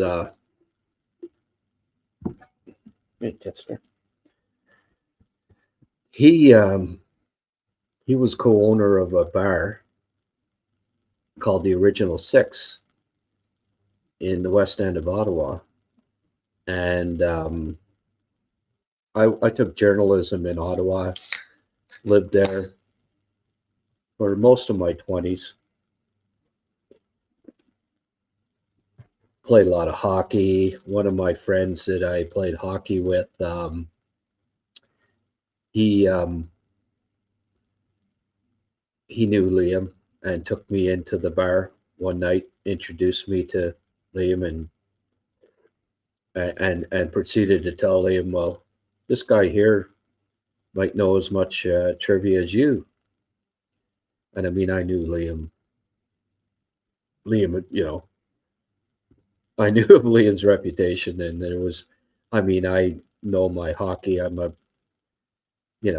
Remember a lot of stuff, but no one's in Liam's league, like no one on the planet when it comes to remember uh, all the stats and everything that he has memorized.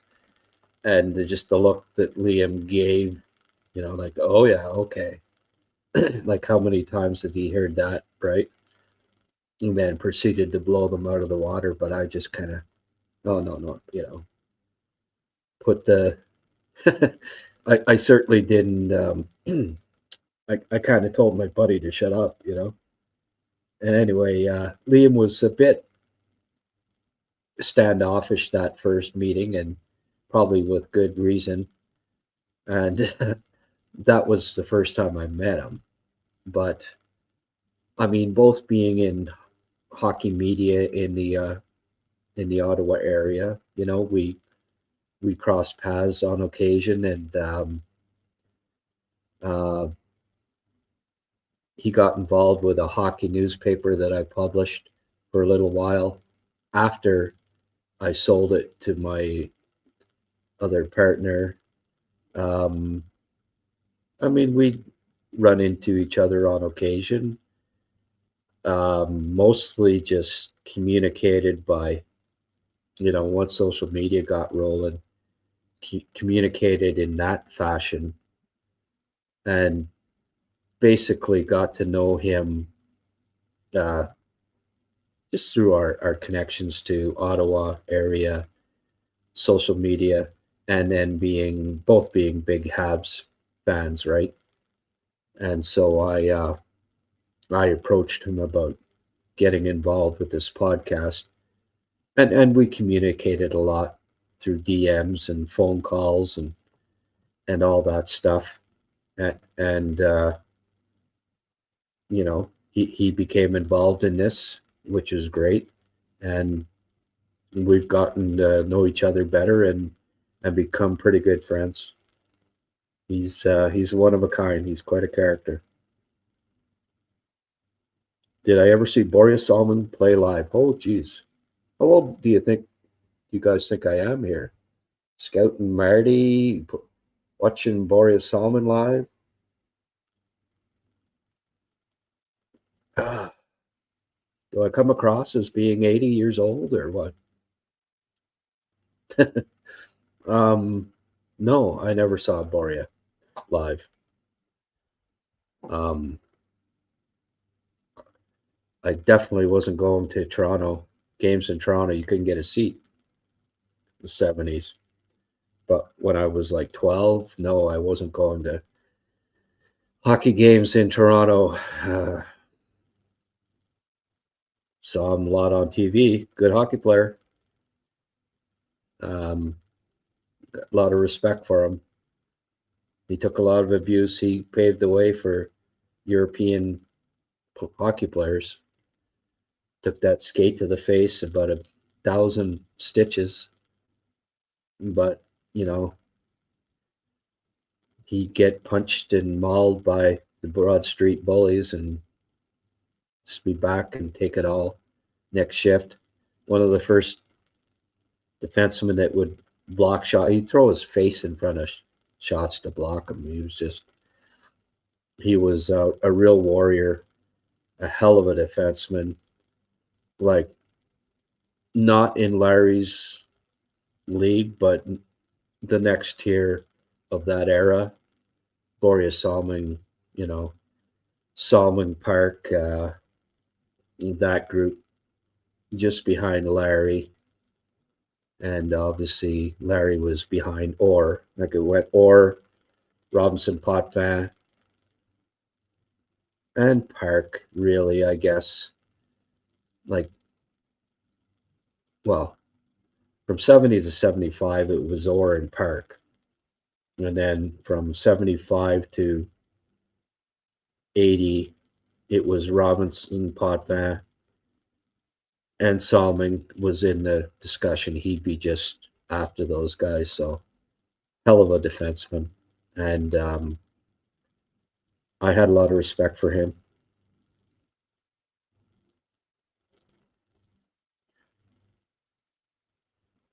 Yeah, that one kind of,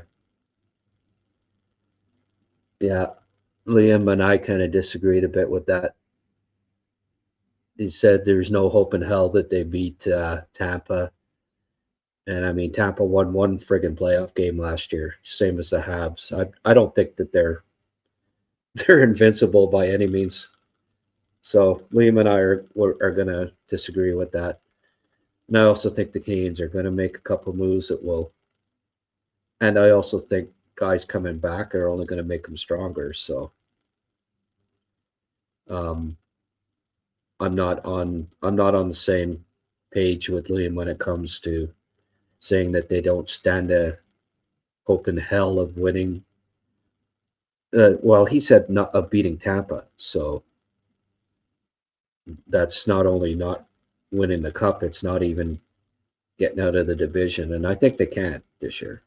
I mean, obviously that'll be the toughest test, I think, in the East is winning the Atlantic. But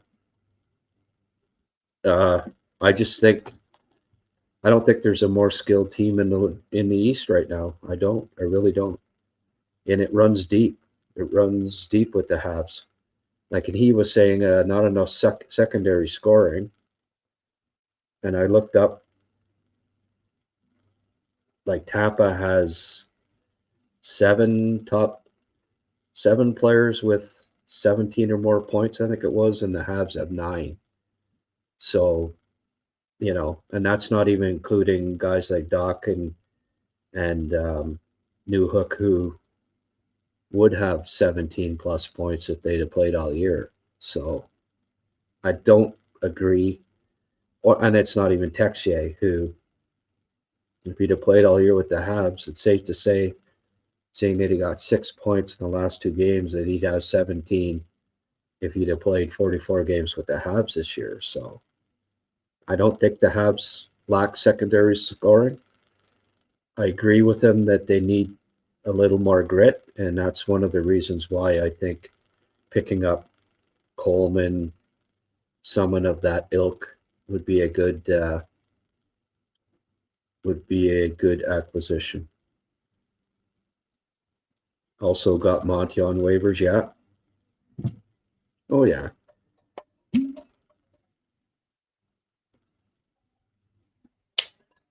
The Canadiens in the last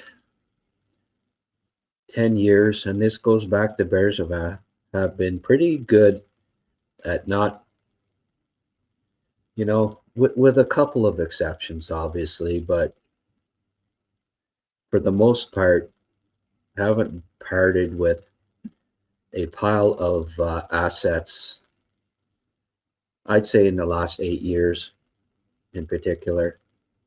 Haven't had to part with a lot of assets while building. Like there's thank you for reminding me, and I got this earlier, and I should add it here.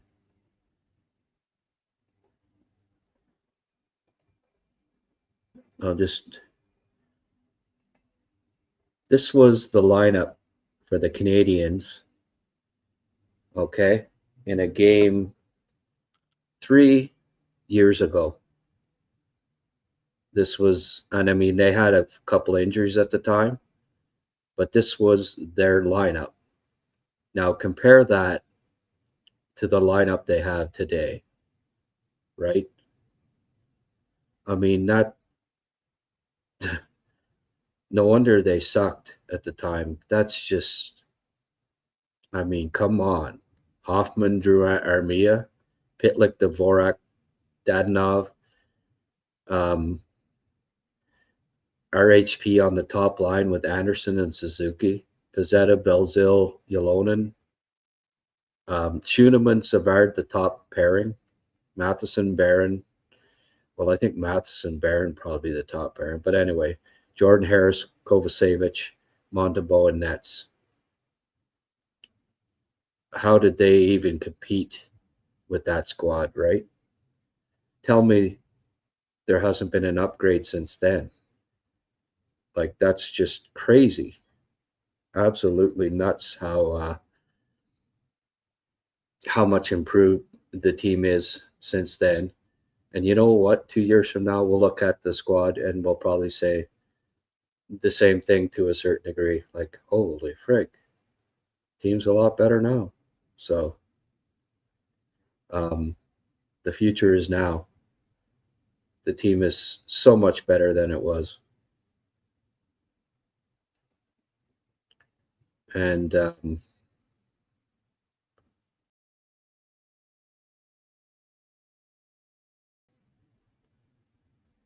start this podcast at the right time. You're right. It was one of the considerations that I had when I did it. Like, hey, this team's on the rise.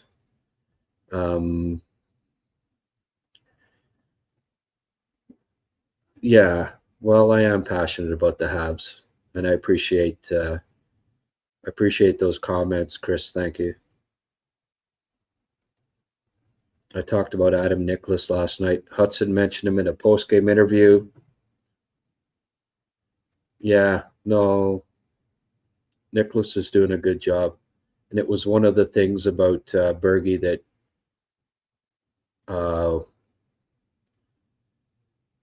he didn't hire enough skills coaches. I think Fabro was also a great. Dante Fabro? Yeah. Yeah.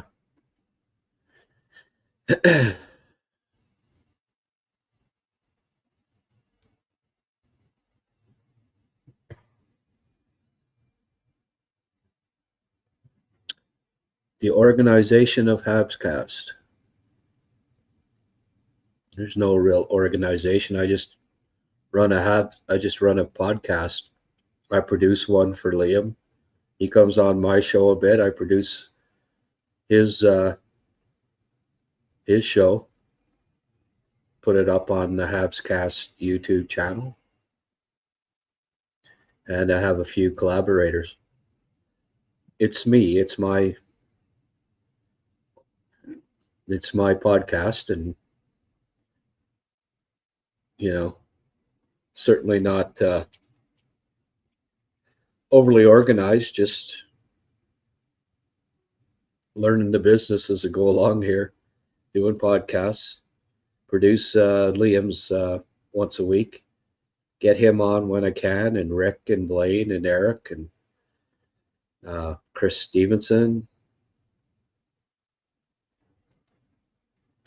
Trades will be tough this year. I think the sellers will be limited and will require overpayment. Yeah, I agree. Been saying that for a while, Chris. Still room to improve for the Habs. Oh, yeah. They're all kids. Does anyone yell at the TV while watching the Habs play? Oof. Does anyone not? It's your baby. Yes, it is. What a trash lineup. Half of it isn't even... Yeah, okay, I thought you were talking about Liam and Rick and Blaine. It's a pretty good lineup. Let's just a sec here. I want to see if I can get this back up. Yeah, I know, eh? That lineup was just crazy. How, like, really, Hoffman was Drew has center in the second line with Armia. RHP on the first line, and he's not even in the NHL. Like 1, 2, 3, 4, 5, 6, 7. 7 forwards not playing in the NHL today. And 1, 2, to defensemen. 9 players. Not even in the league. When the Habs are in the playoffs, do you think you could get a panel for all your guests?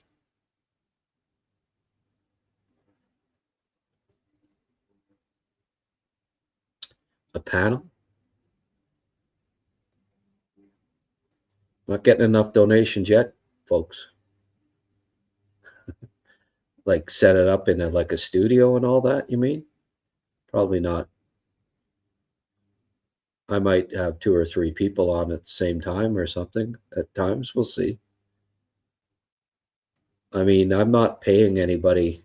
They're doing this for favors. So, you know, when I can get people on, that's great. But 2017 to 2020 were dark days. Yeah.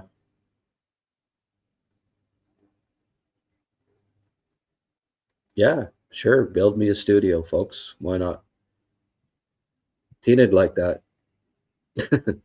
With Columbus currently at the bottom of the East, do you think Olivier will be available? Well, people keep asking about Olivier, right? I don't know. How good a hockey player is he? Like, is it really that important that he can beat people up? I guess so.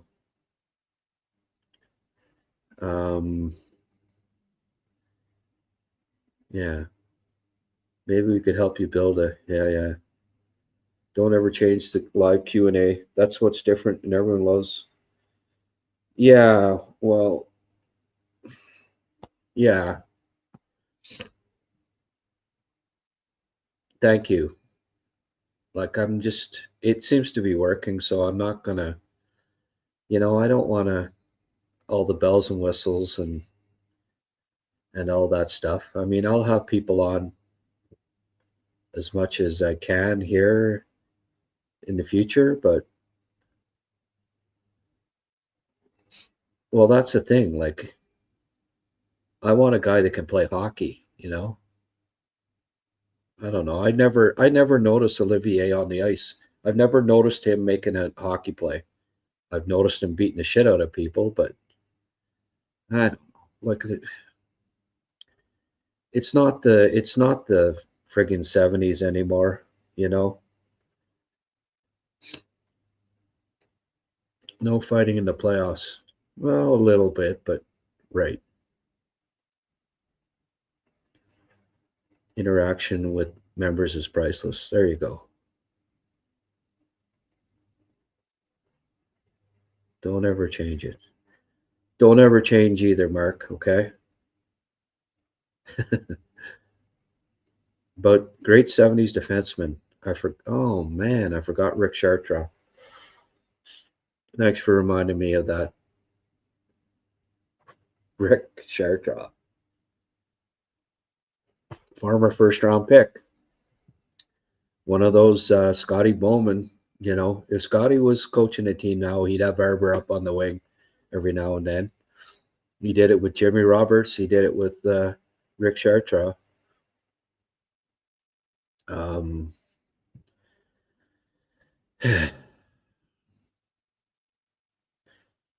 You know what? Maybe I'll start a trend. I bet you there'll be a couple that start doing this too, but hopefully I'm the, I'm thought of as the original here. And people will remain faithful to the originator. Hopefully I can start a trend because the fans, I mean, I'm born of message boards back and it helped me get a NHL job, like in a roundabout way. So I'm always going to be connected to social media, to Habs fans. I mean, at the end of the day, that's what I am too. I mean, look at, I don't hide the fact that I'm Habs fan. I never have. And of course got grief. Why aren't you impartial? Well, because I can never not cheer for the Montreal Canadiens. Like, I'll give up thousands of dollars a year in salary. I don't care, because this is one of the great joys of my life, is being, and it has been for 60, well, not 60, 50 years of being a Habs fan. So this is, hey, I mean, it's turned out as it is. It is what it is. You know, I started this HabsCast. Then I decided to do a live show. Oh, I got to plug it in here. And you know, I had no plans for it being like this, and it just evolved. And people are supporting it, and now it's become the, you know, it's the staple. It's what the main focus for me is, to chat with people live. It's pretty cool. And I mean, like, it's almost like texting with Habs fans, a group of Habs fans together, right? And even on message boards, like, it can be hours before someone responds, or the next day. With this, it's more immediate, and so it's more personal, more personable, and I love it.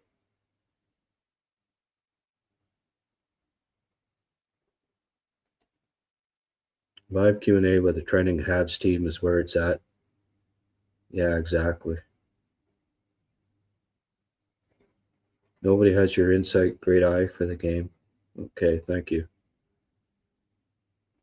Consultation fee. Yeah.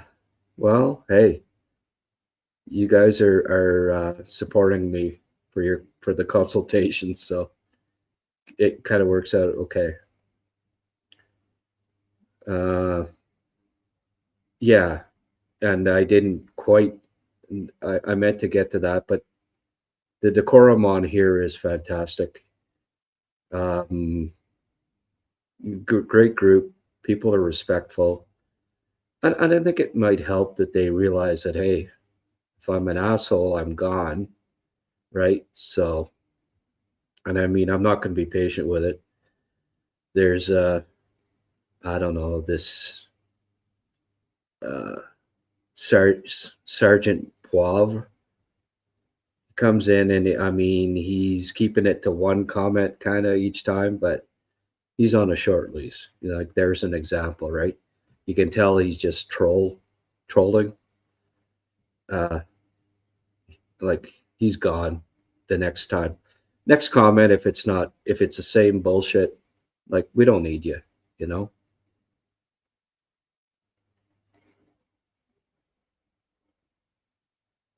But 99% of the people, more than that, 99.9% are good.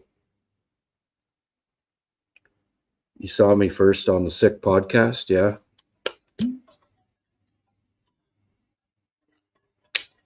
Some of Tony's biggest shows were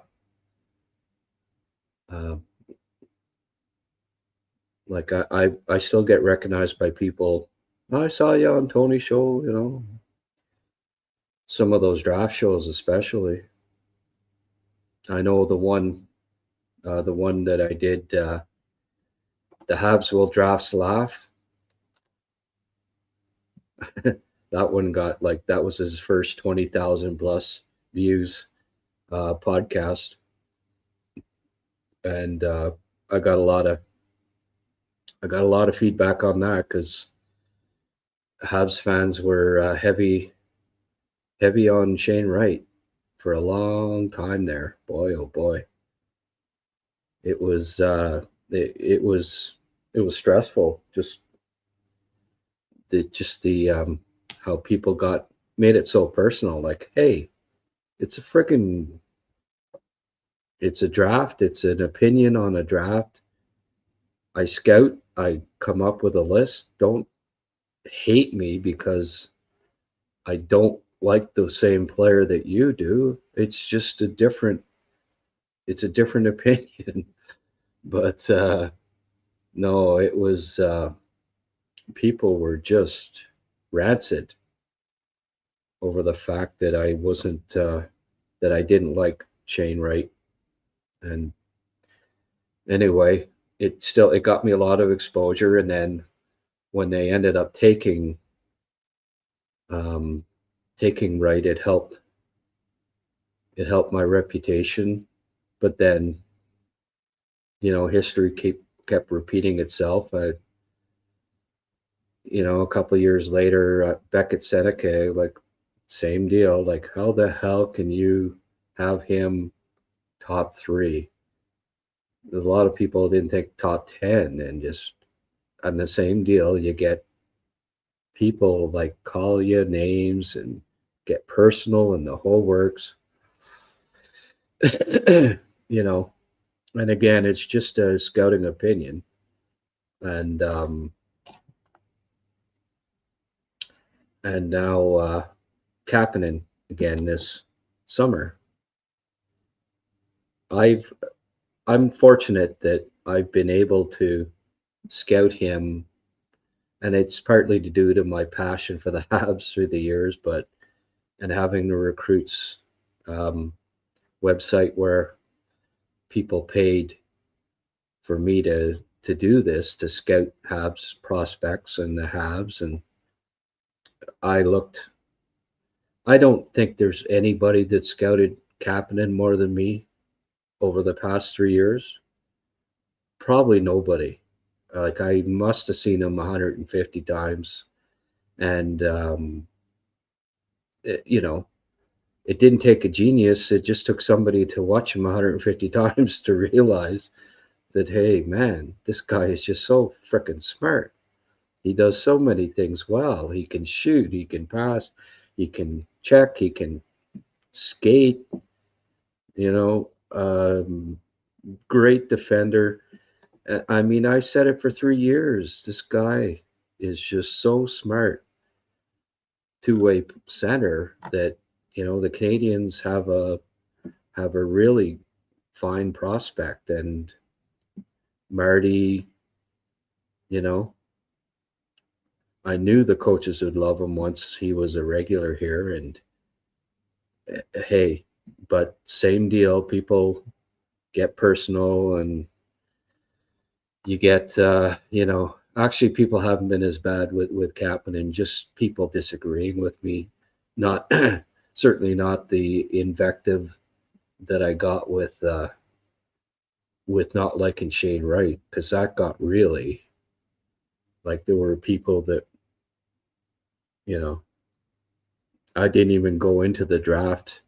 I watched the first 4 picks in the with Tony and Yellow, Sammy in Casual Spar instead of going into the arena, because I honestly thought if they did take Shane Wright first overall, that there'd be people that would that would want to take swings at me and fight. So I didn't even go in to the arena till after they took Slav, and then watched the rest of the draft. That's how bad it was at the time. So anyway, it did. Everything happens for a reason. I'm here now. I'm still going to have my opinions that are different than the masses, because I'm not going to go along with the consensus. I'm going to give my honest assessment on players, on prospects, on draft prospects. And, I'll be wrong about some guys. I'll be right about some. And hey, it's just hockey, and, it doesn't have to be that serious. I mean, at the end of the day, it's fun. This is like a brotherhood here. Yeah, it is. Let's say we get Coleman. What do you think the Habs give up to get him?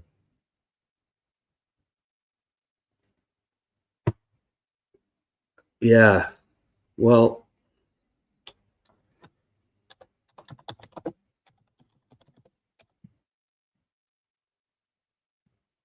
depends.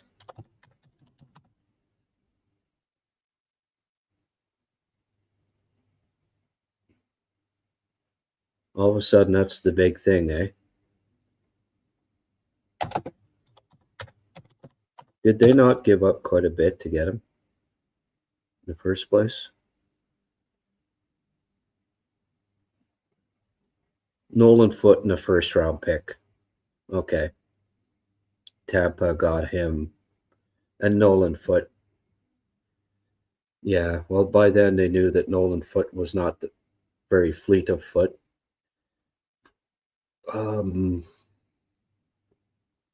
It did seem like quite a bit at the time.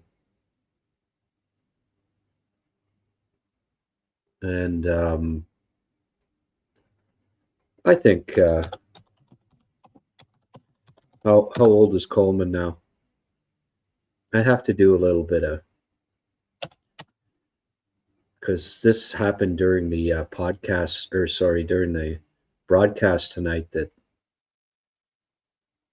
you know, that was the first win really I got of it, that they were, the Canadians might be pursuing him. But I think,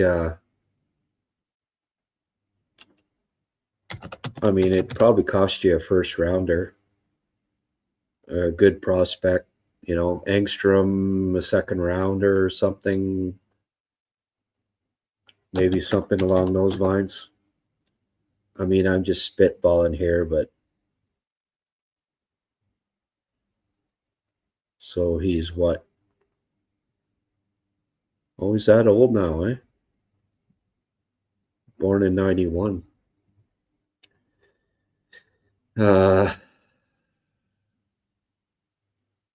13 goals this year. Where's the A? He had 30 goals 2 years ago in Calgary.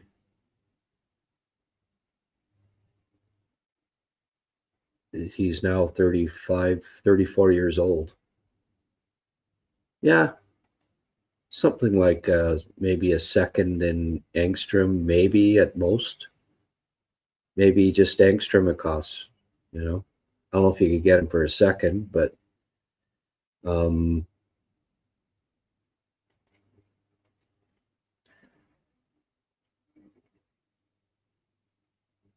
it's probably a Leafs fan. Yeah, Sergeant Pepper.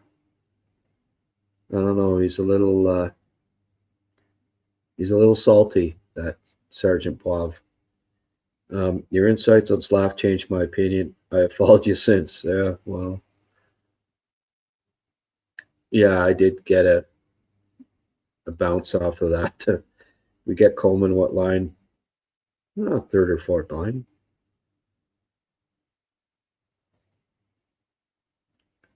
Jurowski play in North America. Yeah. Well, a couple of years away. He's getting good ice time. KHL's a good league. You know, he's just a kid.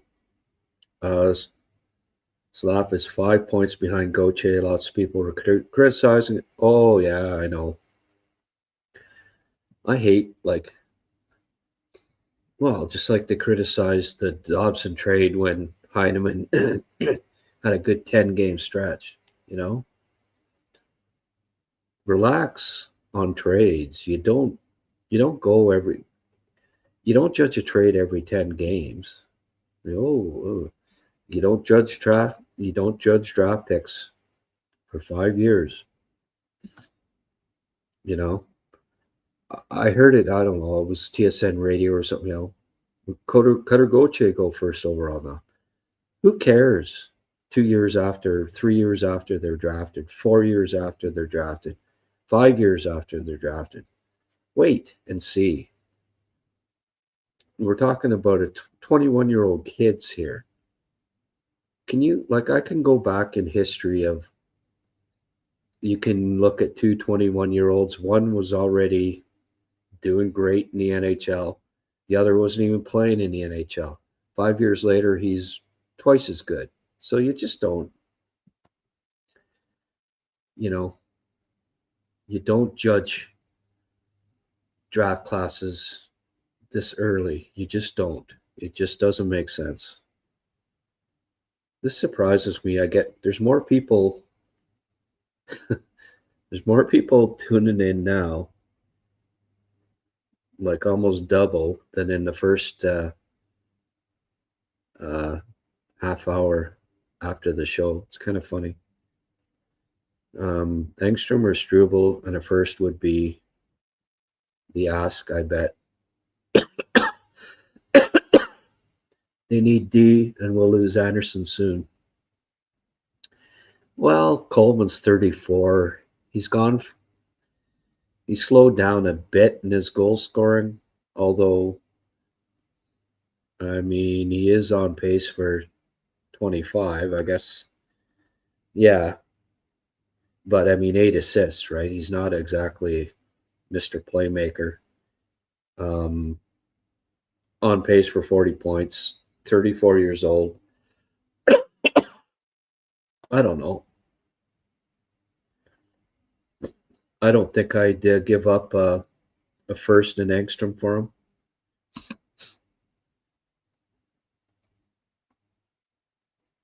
We can't sleep. Mr. Nicely. Good day, sir. Yeah, there's enough of you on here that are just watching, eh? Just lurking.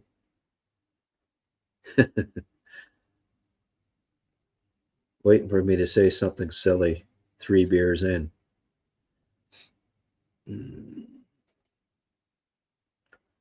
I'd be willing to give up Struble in a second. Yeah. Yeah. How much is he making?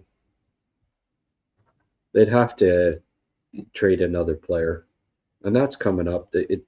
It's inevitable, I think. They have to ditch a salary somewhere along the line here. He's only starting to get his man strength. Yeah, he is. Kuznetsov is now playing.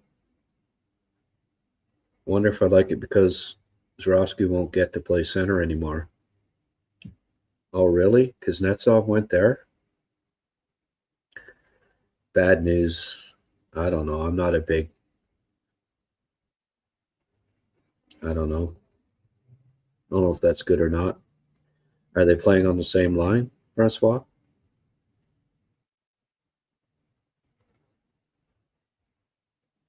Yeah.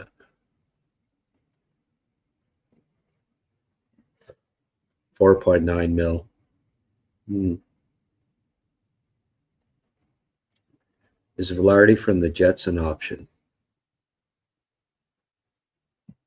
I don't.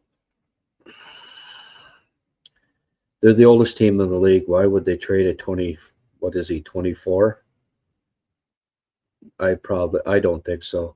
No, he's got to be part of that. The future. Imagine Ottawa hitting the first overall like Islanders last year. Yeah, and then wouldn't be able to. Yeah.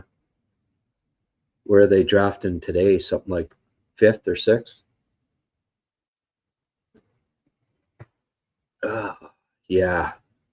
Thanks, Pierre Dorion, for that one, eh? All because of Dadonov. Imagine if you lost out on the first overall pick thanks to Dadonov. He drove me crazy when he was with the Habs. Ranking guy. Unbelievable. All right, folks. Well, I'm all caught up.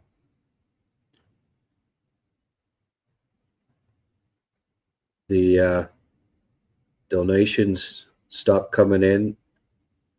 Francois, thank you for trying to get everyone to chip in $2. That didn't go over too well. Fort George and Mark were kind enough to say, no, we'll go 5. Thank you. But then the other 144 said, nope. You aren't a bunch of Donnie McCaskills or Germains, that's for sure. All right, outside of the Slav, Demi, and Cappy line, when was the last time that the Habs had an all-Euro line this dominant? That's true, eh? They're all European. Hadn't thought of that angle. Wow. Good point, Mr. Andy. Andy's got it. An all-European line this dominant.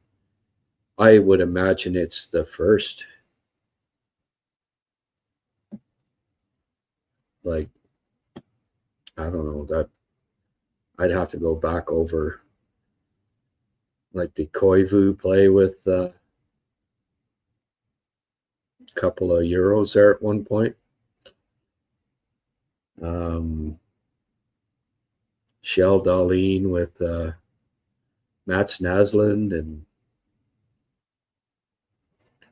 as far as having 3, I think what the Canadians have always done in the past is they might have 1 Euro or maybe 2 on the same line, but 3 in a top 6 role. I don't imagine it's happened too often. Well, yeah, but was that, like, I don't recall that being a regular line for long periods of time. Did they play together all the time? Like, it wasn't the Canadians mixed it up quite a bit, but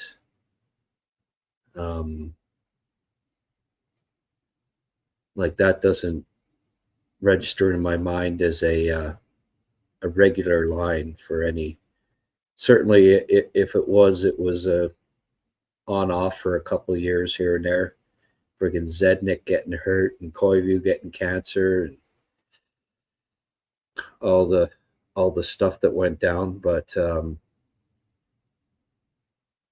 doesn't resonate in my mind as a, it's not like Clark Gillies, Trache, Bossy or something like that, right? These guys played together all the time for like 4 years or 10 years. We got 4 guys coming back. I say no trade. Yeah. But when those 3 did play together, good trio for sure. Zednik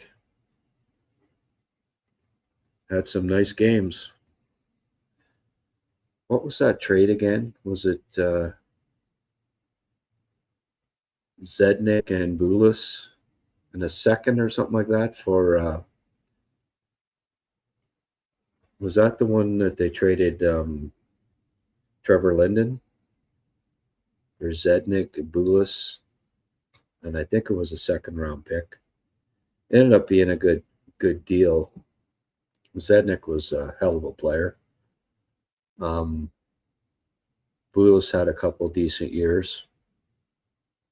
For some reason, Linden just didn't work, and he could never play well anywhere other than Vancouver. It was kind of weird.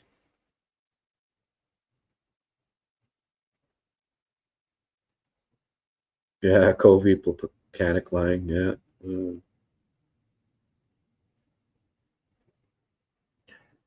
Yeah. Well, we're going up on 3 hours here. I'll go 3, Mark. But I have to get some sleep. Do you fear future expansions for the Habs?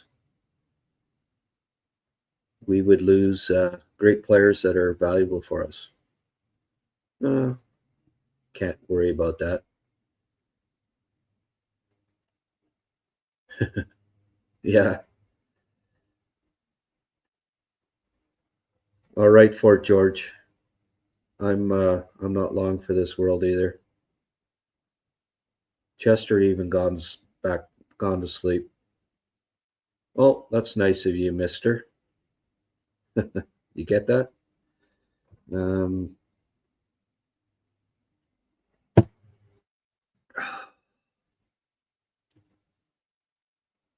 You folks have me drinking 3 beers a night at midnight. Been a few years since I did that.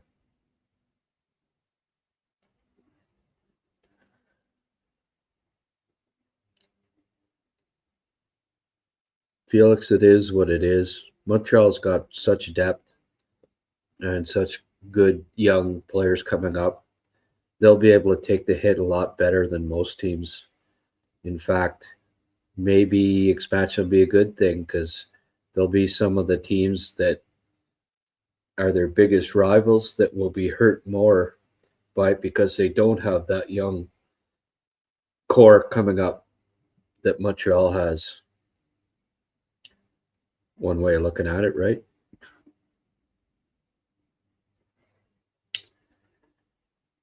One doobie. $2 doobie. Thank you. 3 Canadians for 3 Kapanen points. There you go.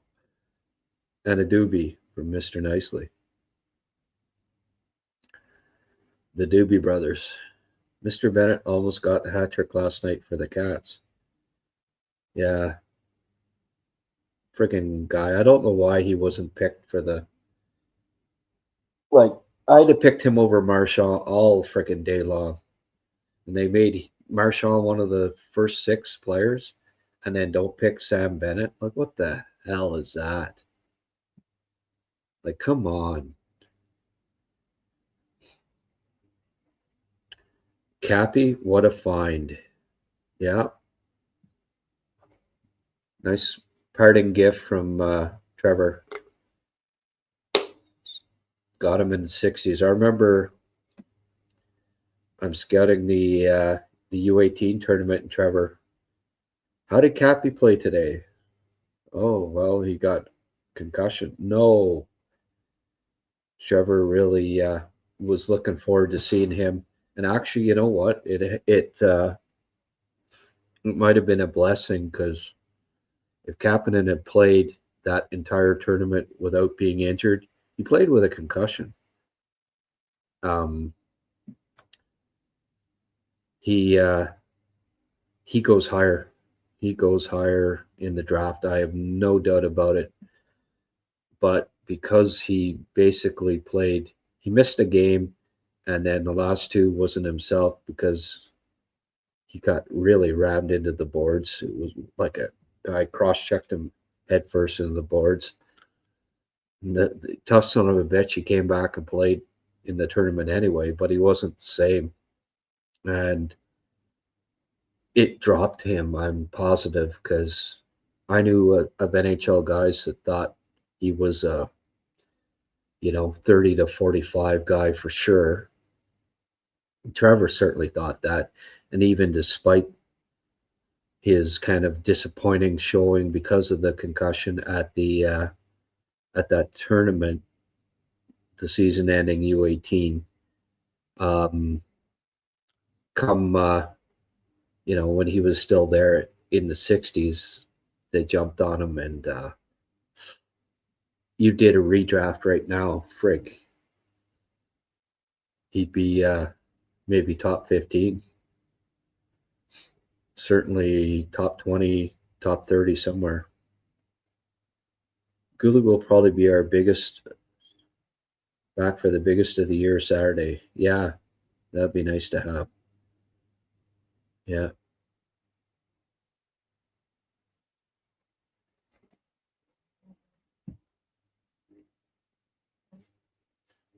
Yeah.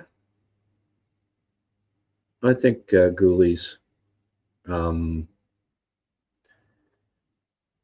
going with the law of averages here.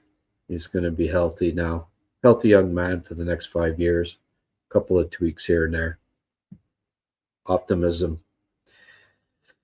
This is 2 nights in a row. Grant puts in OT. Appreciate all the time you put in. Hey, 3 hours, eh? We're 3 hours in. Okay, folks. If you're going to make any last-minute contributions, do it now, because I'm packing her up. Another 3-hour extravaganza. 6 hours if you count watching the game. So good long shift here. And as usual, I appreciate the support. You've been quite generous. Had a couple of new guys in here. Thank you to to everyone that Charmaine, of course, 5 more friggin' memberships. I think we're up over 100 or close to it now. Members on here.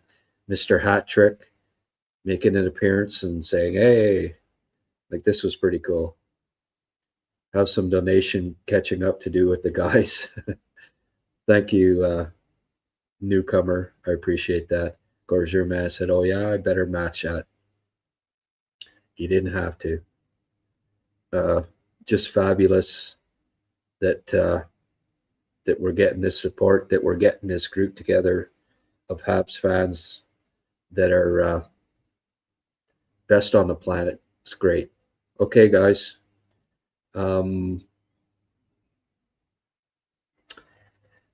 Farewell, Mr. Nicely.